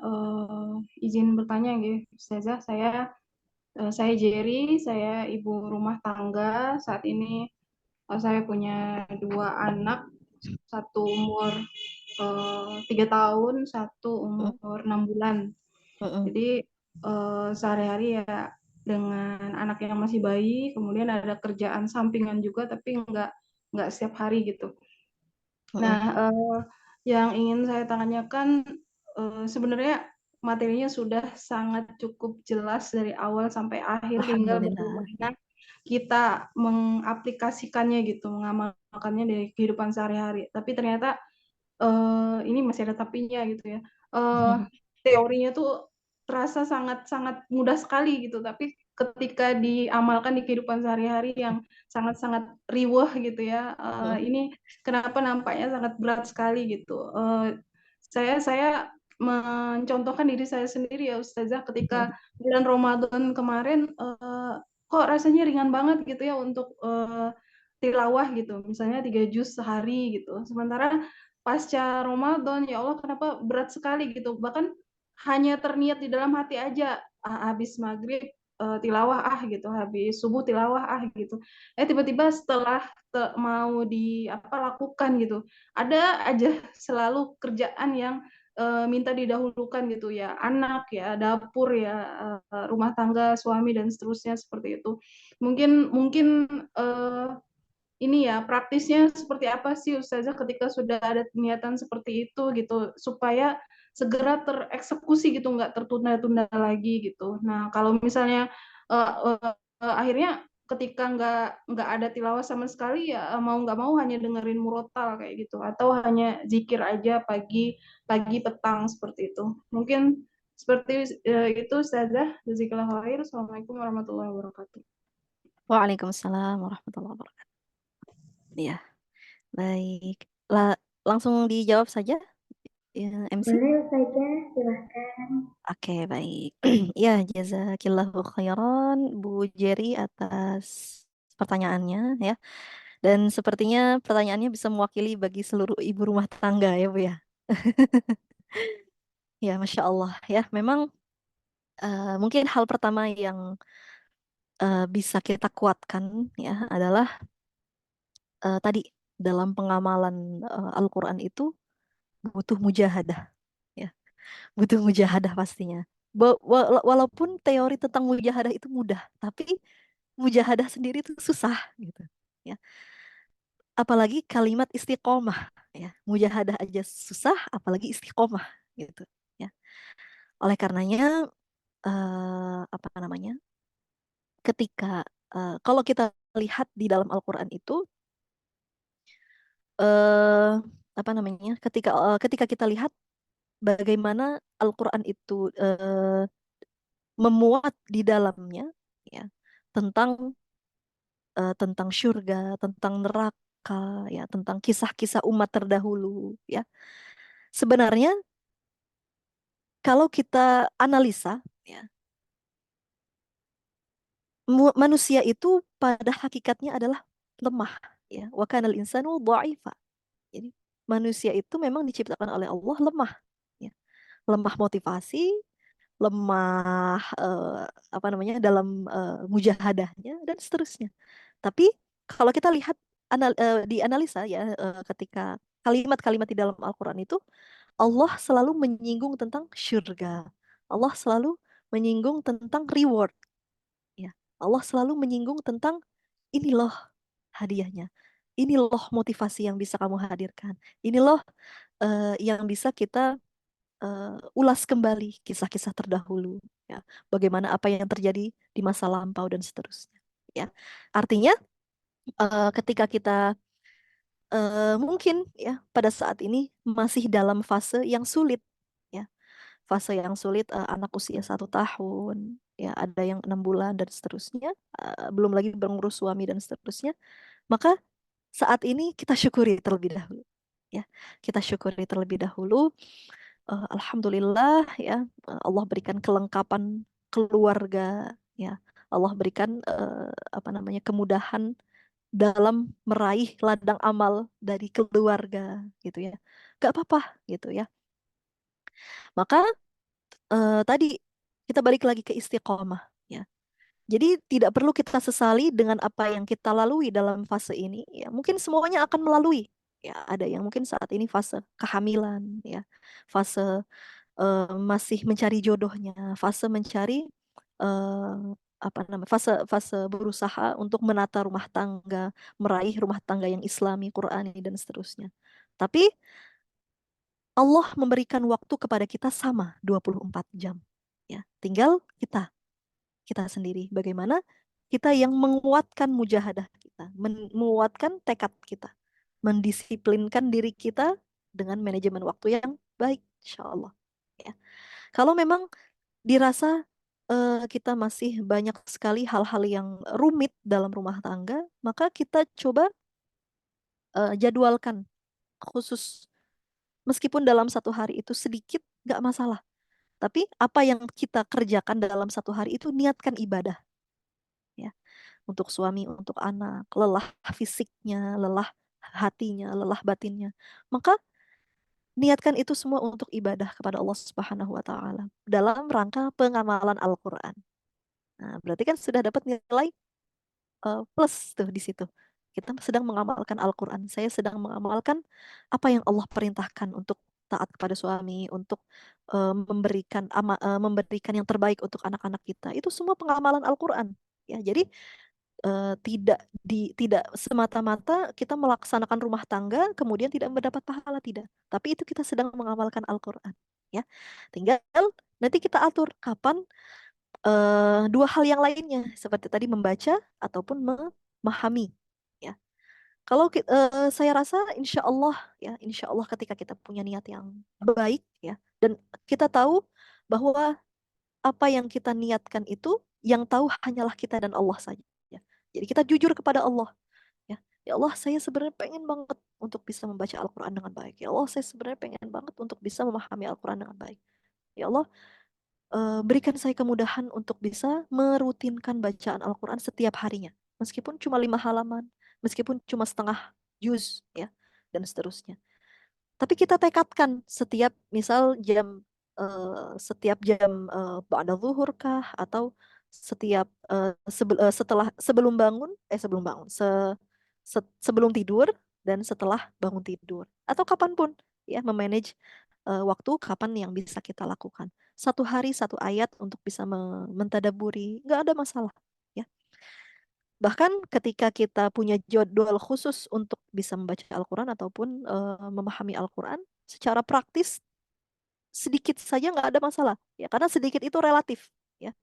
Sedikit bagi kita, ya, tapi itu insya Allah besar pahalanya karena kita sudah 1 hari mengamalkan Al-Quran, ya. Maka insya Allah itu adalah sebuah kebahagiaan tersendiri untuk kita, ya. Nah, ketika kita berusaha untuk menunaikan target harian, ya, lebih baik lagi kalau kita libatkan anak-anak, libatkan lagi keluarga, libatkan suami, atau libatkan apa namanya, libatkan yang berkaitan dengan kita, ya. Misal Umi mau baca Quran dulu ya nak, misalnya, ya. Meskipun cuma dapat 1 halaman nggak ada masalah. Yang penting tadi kebahagiaan, ya. Hati kita mendapatkan kebahagiaan atas apa yang sudah kita lakukan tadi, membaca Al-Quran. Jadi nggak usah berburu kepuasan dalam membaca Al-Quran, berburu kebahagiaan. Ya, maka insya Allah sedikit pun itu akan berdampak besar bagi kita. Ya. Kemudian kita libatkan suami. Maaf ya Mas, saya jam sekian saya mau baca Quran dulu 2 halaman. 2 halaman aja sebentar. Ya. Jadi sehingga tidak ada yang mendistrak, ya, tidak ada yang mengganggu kebersamaan kita dengan Al-Quran.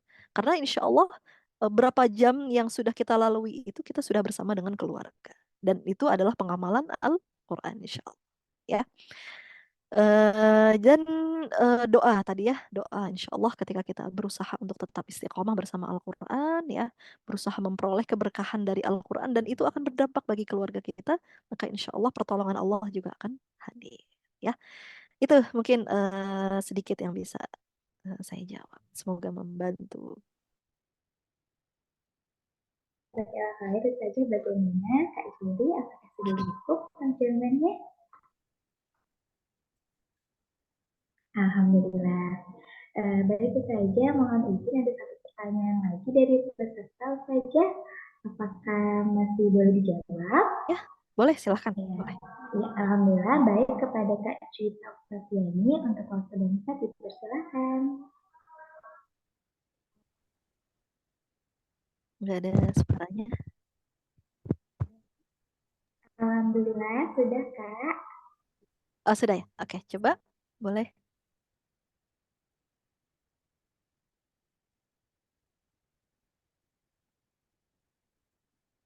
Eh, belum terdengar ya? Bagaimana Kak? Coba ulangin Kak Cuita.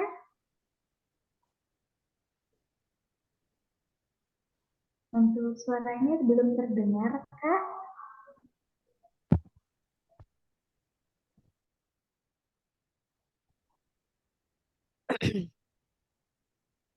Mohon izin kepada Kak Juwita, mungkin agak kurang kencang apa headsetnya, jadi belum terdengar suaranya. Tadi sempat terdengar sedikit, tapi ini hilang lagi. Sekarang sudah terdengar?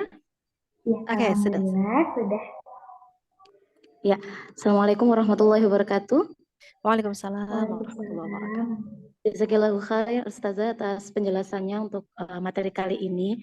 Sebelumnya perkenalkan saya Juwita, saya asal dari Jombang, Jawa Timur. Kebetulan pertama kali juga mengikuti webinar Quran pada kesempatan kali ini. Alhamdulillah. Ustazah, saya ingin menanyakan mungkin agak melenceng daripada materi kita pada hari ini. Saya ingin menanyakan, apakah boleh ketika kita membaca Al-Quran itu dalam hati kita niatkan pahalanya untuk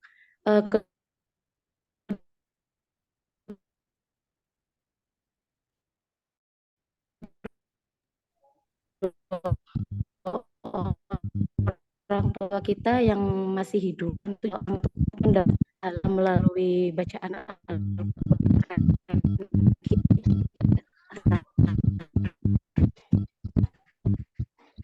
Agak terputus ya kayaknya ya.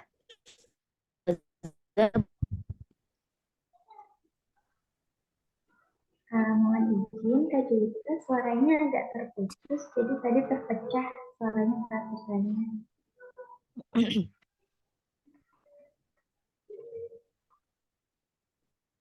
Halo Kak Juwita, mohon izin bisa diulang kembali Kak pertanyaannya karena tadi agak terpecah suaranya. Oh iya baik, iya baik Kak.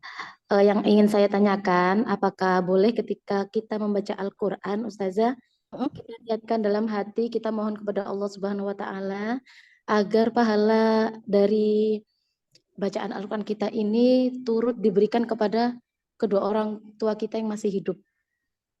Oh, Masya Allah. Oke, oke. Iya, sekian. Jazakillah khair. Assalamualaikum warahmatullahi wabarakatuh. Ya, Waalaikumsalam warahmatullahi wabarakatuh.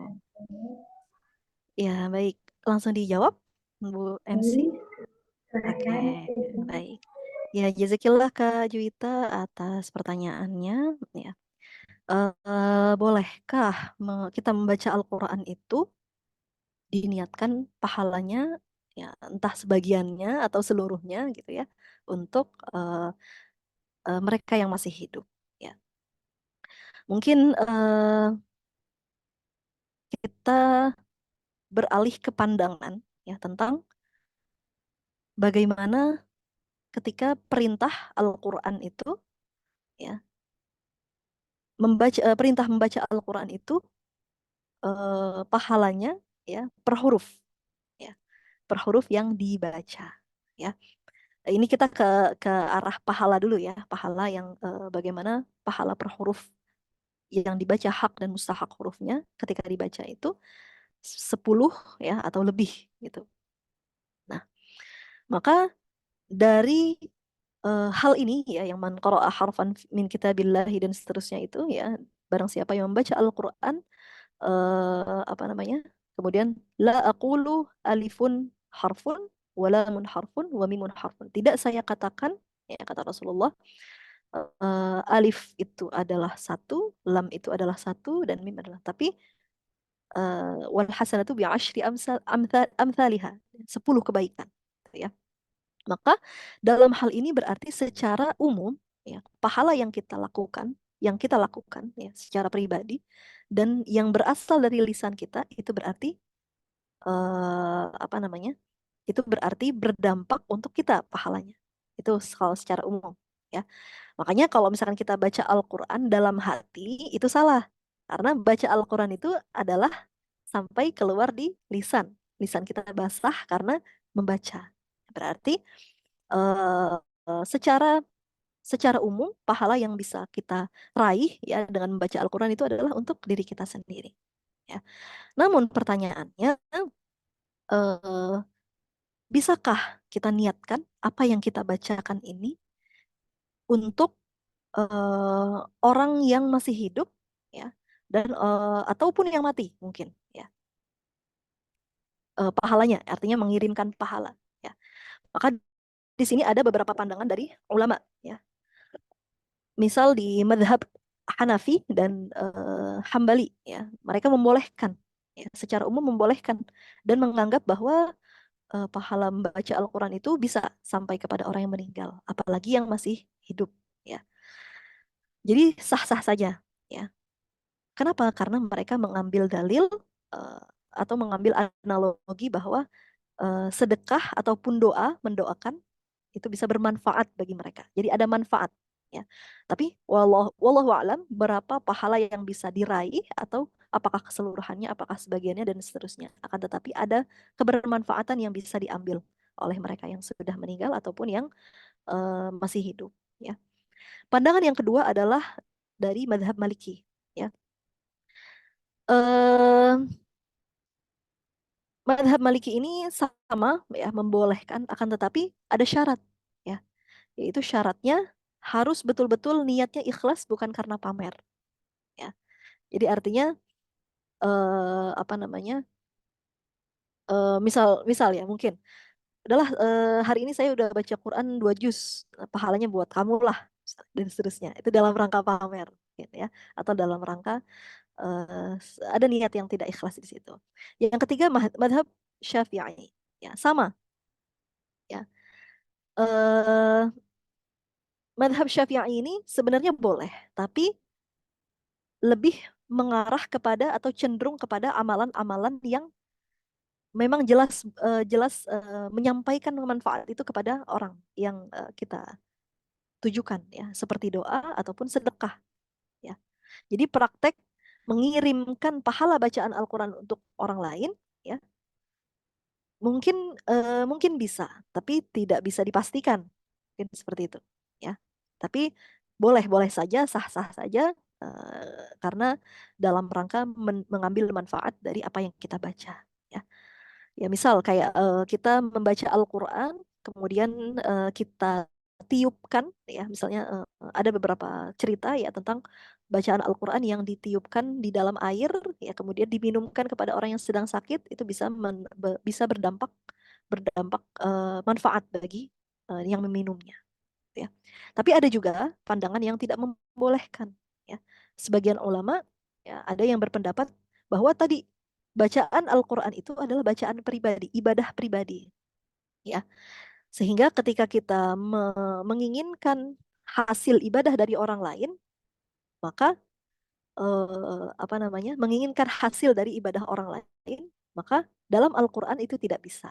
Gitu, ya. Ada yang berpendapat demikian, ya, seperti haji, doa, sedekah, seperti haji, ya, apa namanya, apa namanya, oh maaf, seperti haji, doa, sedekah itu bisa, ya, yang bermanfaat bagi orang yang sudah meninggal dan seterusnya.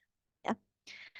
Tapi kesimpulannya, ya, kesimpulannya boleh, ya, kesimpulannya boleh dari apa yang kita bacakan, ya, kita niatkan pahala yang kita bacakan ini ya bisa bermanfaat bagi ayah ibu kita, ya, bisa bermanfaat bagi apa namanya, bisa bisa bermanfaat bagi orang-orang yang mungkin kita tujukan, ya. Tapi eh, lebih lebih lebih afdol lagi ketika ketika kita eh, lebih afdol lagi ketika kita lebih mengarah pahalanya, ya, itu pada 3 hal aja, ya. Berdoa untuk mereka, ya, sebagaimana dalam hadis, ya. Dan yang kedua adalah sedekah jariyahnya, ya, sedekah amal jariyah. Dan yang ketiga adalah tadarus bersama bareng-bareng. Ya, itu 3 hal praktek yang bisa mungkin eh, sudah bisa dipastikan bahwa amalan-amalan apa yang kita baca itu bisa berdampak atau bermanfaat bagi keluarga, ayah ibu ataupun orang-orang yang sudah meninggal. Ya, jadi tapi kesimpulannya bisa saja, boleh-boleh saja dan sah-sah saja ketika kita niatkan memang untuk mengirimkan pahala, kebermanfaatan pahala tersebut kepada orang yang kita cintai, ya. Tapi jangan lupa bahwa ketika kita membayangkan pahala satu huruf adalah 10 itu, ya berarti itu lebih mengarah kepada pribadi, ya. Jadi itu adalah amalan pribadi, ya. Sehingga pasti akan berbeda pahalanya yang akan diraih oleh mereka yang mendapatkan hasil dengan apa yang kita raih. Jadi apa namanya? Kesimpulannya ada pandangan yang membolehkan, ada pandangan yang tidak membolehkan. Tapi kalau kita diminta untuk apa namanya? Ada kesempatan untuk bisa mengirimkan pahala kepada orang yang kita cintai, maka sah-sah saja. Gitu, ya. Eh, dan tiga praktek yang disarankan tadi, doa ya yang sudah pasti kita akan berdampak dan bermanfaat bagi orang yang kita cintai, kemudian amal sedekah ya, sedekah jariah yang insya Allah itu pasti akan terkirimkan, dan yang ketiga adalah kalau memang masih hidup kita laksanakan agenda Quran bersama, tadarus bersama, ya. Wallahu a'lam bishawab. Mungkin itu Mbak Juwita, ya. Alhamdulillah, jazakallah khair. Saja bagaimana Kak Juwita, sudah cukup dengan jawabannya? Alhamdulillah. Baik teman-teman, karena udah memasuki jam 10:30, kita sudah mulai ke acara penutupan. Nah, sebelum kita tutup ini, kita menghimbau lagi teman-teman, di sini nanti kita ada door prize bagi teman-teman yang membuat postingan resume terbaik, quote terbaik di Instagram teman-teman masing-masing. Dan jangan lupa pakai hashtag menata hati dengan Al-Quran. Seperti ini ya. Oke, nah kesimpulannya untuk hari ini teman-teman terus menjaga hati kita dengan rutin membaca Al-Quran, memahami serta mengamalkan dalam kehidupan, dan semoga webinar kita hari ini menjadi ilmu yang barokah dan bermanfaat untuk kehidupan kita selanjutnya. Amin. Sebelumnya saya dan panitia mengucapkan terima kasih banyak kepada Ustazah karena sudah meluangkan waktunya untuk mengisi webinar pada hari ini. Dan semoga selalu dalam keberkahan. Amin ya rabbal alamin. Amin, amin ya rabbal alamin. Amin ya rabbal alamin. Nah, untuk menutup acara kita hari ini, mari kita berdoa bersama-sama yang insya Allah akan dipandu oleh Kak Nur. Kepada Kak Nur, waktu dan tempat dipersilahkan.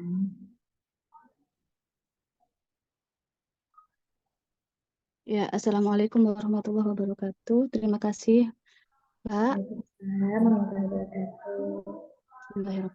Bismillahirrahmanirrahim. Ya, kita berdoa sama-sama. Allahumma qasim lana min khasyatika ma tahulu bihi bainana wa baina ma'siyatika wa min ta'atika ma tuballighuna biha jannataka wa minal yakini ma tuhawwinu bihi alaina masa'ibat dunya wa matti'na bi asma'ina wa absarina wa quwwatina ma ahyaitana waj'alhul waritha minna waj'al ثأرنا على من ظلمنا وانصرنا على من عادانا ولا تجعل مصيبتنا في ديننا ولا تجعل الدنيا أكبر همنا ولا مبلغ علمنا ولا تسلط علينا من لا يرحمنا.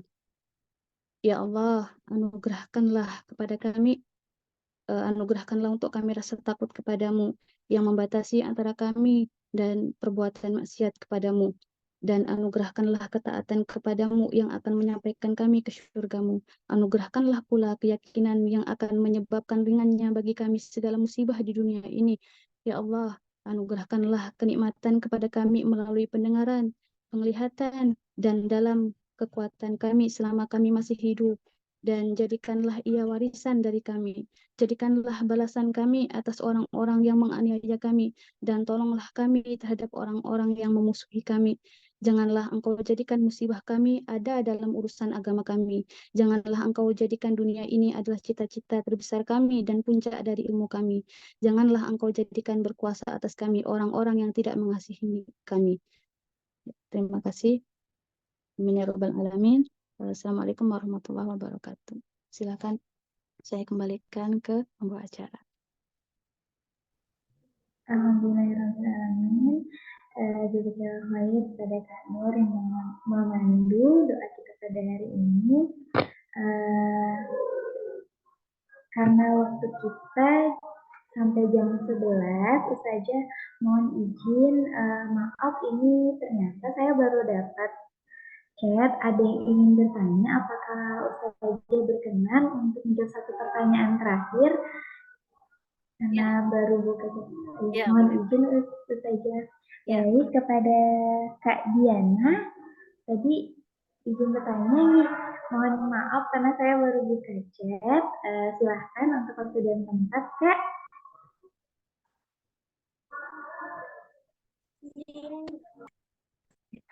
Assalamualaikum warahmatullahi wabarakatuh. Waalaikumsalam warahmatullahi wabarakatuh. Ini mohon maaf ngorek-ngorek pribadinya Ustazah. Aduh. Masya Allah. Okay. Jadi saya itu tadi tertarik sama yang host kita tentang hasil terbaik Ustazah, juara terbaik itu kan. Jadi pas saya lihat pasti ada sosok di balik keberhasilan Ustazah sampai seperti ini. Apa itu amalan-amalan apa yang sampai orang tua Ustazah bisa seperti itu gitu. Insya Allah. Untuk motivasi saya juga karena ini Ustazah, anak saya 4, jadi yang salah satunya itu penghafal Al-Quran dan ini sudah mulai hafal gitu. Oke, saya kira khair Ustazah. Mohon doanya untuk Ananda. Baik, Masya Allah. Langsung dijawab aja ya, berarti ya. Bismillah. Ya, Bu Diana, terima kasih atas pertanyaannya. Ini mohon maaf ya, yang lainnya nggak apa-apa ya. Berarti kita sudah menutup, nanti kita tutup lagi berarti.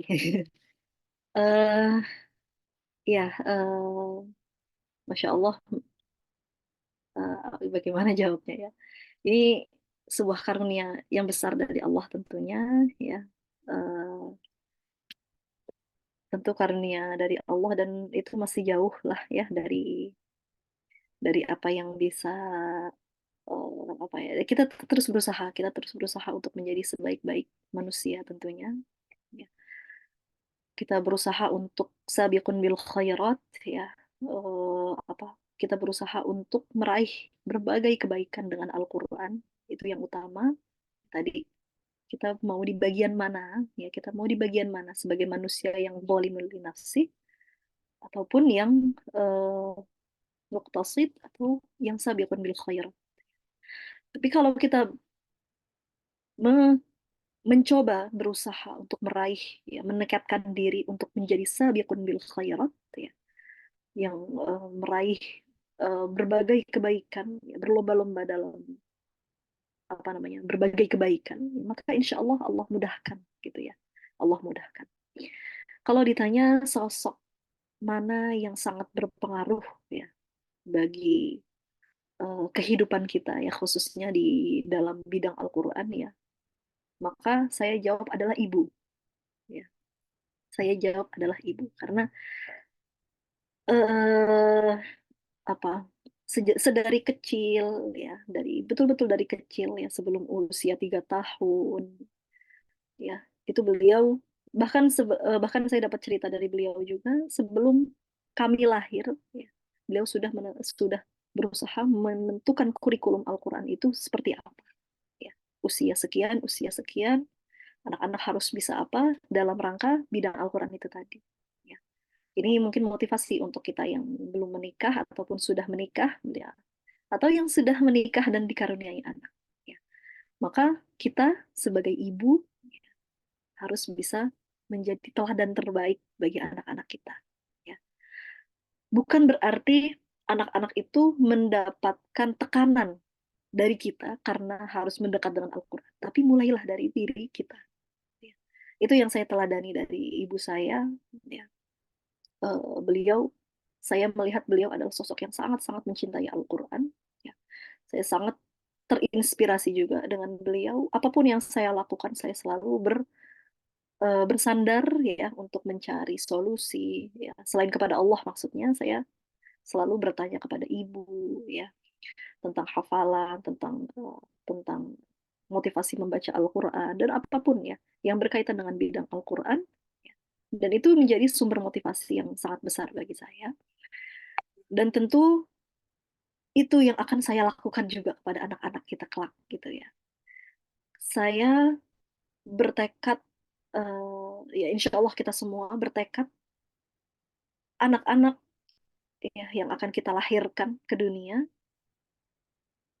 satu huruf yang pertama dia ucapkan, huruf hijaiyah yang dia ucapkan, itu harus bersumber dari kita sebagai ibu, dari orang tua.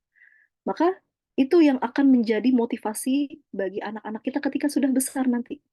Kecintaan kita kepada Al-Quran itu akan berdampak besar, keteladanan kita yang bisa kita tularkan ya, kepada anak-anak itu akan sangat berdampak bagi kita dari kecil sampai besar. Maka eh, apa kalau apa namanya, ini berkaitan erat dengan pendidikan keluarga, memang pendidikan keluarga dengan Al-Quran. Karena keteladanan itu bisa dibilang 2 kali lebih ampuh dibandingkan kata-kata mungkin ya, atau 5 kali lebih ampuh, atau 10 kali lebih ampuh. Karena tidak ada kalimat yang keluar dari anak ketika mereka sudah tahu bahwa teladanku adalah yang terdekat. Yang terdekat bagiku adalah orang tua. Orang tua yang lebih dekat kepada kita adalah ibu.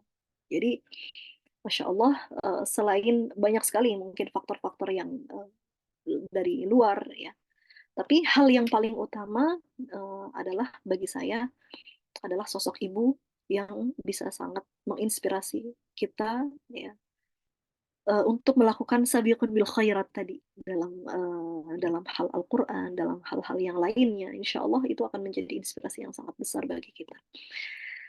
Mungkin itu secara singkat jawabannya gitu ya. Maka insya Allah sampai saat ini pun beliau menjadi rekan diskusi saya gitu, rekan diskusi, rekan ber apapun ya, apapun yang saya lakukan itu pasti bersama beliau. Bahkan di kejuaraan terakhir waktu lomba yang Cikarang itu, beliau ikut membersamai saya di usia saya sudah sudah hamil, maksudnya sudah besar gitu. Tapi beliau selalu mendampingi saya gitu. Jadi sangat-sangat betul-betul yang terakhir adalah doa ya. Saya merasakan apa yang saya lakukan sekarang itu tidak pernah jauh dari doa ibu saya dan orang tua saya dan orang-orang yang saya cintai pastinya. Jadi alhamdulillah itu karunia yang besar dari Allah Subhanahu wa taala, tapi tidak menutup kemungkinan ketika kita mungkin dalam perjalanan kita masing-masing punya sumber inspirasi ya. Jadi kalaupun kita belum saat ini eh, tidak ada sosok ibu atau sosok siapapun yang bisa menginspirasi kita, maka kitalah yang akan menjadi inspirasi bagi anak kita insya Allah ya. Ya, insya Allah Allahu a'lam bishawab, itu mungkin ya kurang lebih lah Bu Diana secara singkat apa yang bisa saya sampaikan. Wallahu a'lam bishawab. Wassalamualaikum warahmatullahi wabarakatuh. Waalaikumsalam warahmatullahi wabarakatuh. Jazakillah khair kepada Ustazah Uswah atas materi yang telah disampaikan pada kesempatan hari ini. Juga kepada rekan-rekan semuanya, akhwat fillah yang sudah berkenan menyimak dari awal sampai akhir. Mohon maaf, ini tiba-tiba saya menghandle acara karena tadi Mbak Dwi Japri keluar sendiri gitu dari Zoom. Jadi mohon maaf. Dan kepada Ustazah Uswah, ini tadi sebenarnya ada 3 pertanyaan juga lewat chat. Kiranya apakah berkenan Ustazah Uswah menjawab pertanyaan yang via chat ini juga nanti dibalas lewat chat melalui panitia juga begitu. Jadi tidak dijawab sekarang, tapi nitip pertanyaan. 3 pertanyaan ada ini nanti disampaikan lewat panitia saja. Kalau Baik. berkenan. Baik, insya Allah. Mohon maaf Nggih, afwan. Ya. Oke, nanti boleh di-chat ulang aja ya. Ini kali apa pertanyaan-pertanyaannya. Oke, nanti di-chat ulang oleh sama panitia, nggih. Iya. Langsung ke Ustazah. Nggih, afwan teman-teman semuanya. Kita sudah sampai di penghujung acara pada kesempatan siang hari ini. Mudah-mudahan bisa mencas kembali hati kita semuanya untuk lebih dekat dan membersamai Al-Quran, dimudahkan oleh Allah, karena tadi seperti yang disampaikan oleh Ustazah Uswah juga tidak ada kekuatan lain kecuali dengan doa agar kita memohonkan kepada Allah agar diberikan kemudahan atas segala ikhtiar kita dalam membersamai Al-Quran. Kita tutup, Ustazah Uswah.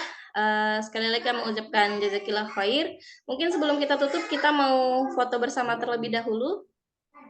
Mohon kepada akhwat fillah sekalian agar bisa membuka kameranya. Jangan lupa mengingatkan untuk dapat mengisi daftar hadir, dan juga setelah ini dipersilahkan untuk memposting resume atau quote terbaiknya dari hasil webinar Quran pada kesempatan siang hari ini, dan diposting di feed-nya masing-masing dengan hashtag menata hati dengan Al-Quran. Nanti panitia akan telusuri hashtag tersebut dan kita umumkan di grup. Jadi kalau ada yang berkesempatan untuk mengikuti challenge ini, jadi mohon tidak keluar terlebih dahulu dari grup WA. Terima kasih. Kita tutup dengan membaca hamdalah. Alhamdulillahirabbil alamin. Dan doa penutup majelis. Subhanakallahumma bihamdika asyhadu an la ilaha illa anta astaghfiruka wa atubu ilaik. Afwan, foto bersamanya tadi terlupa. Kita foto dulu ya. Ini ada 1 layar saja. Bismillahirrahmanirrahim. Ada 2, mohon maaf. Ada 2 layar. Bismillahirrahmanirrahim. 1, 2, 3. Sekali lagi.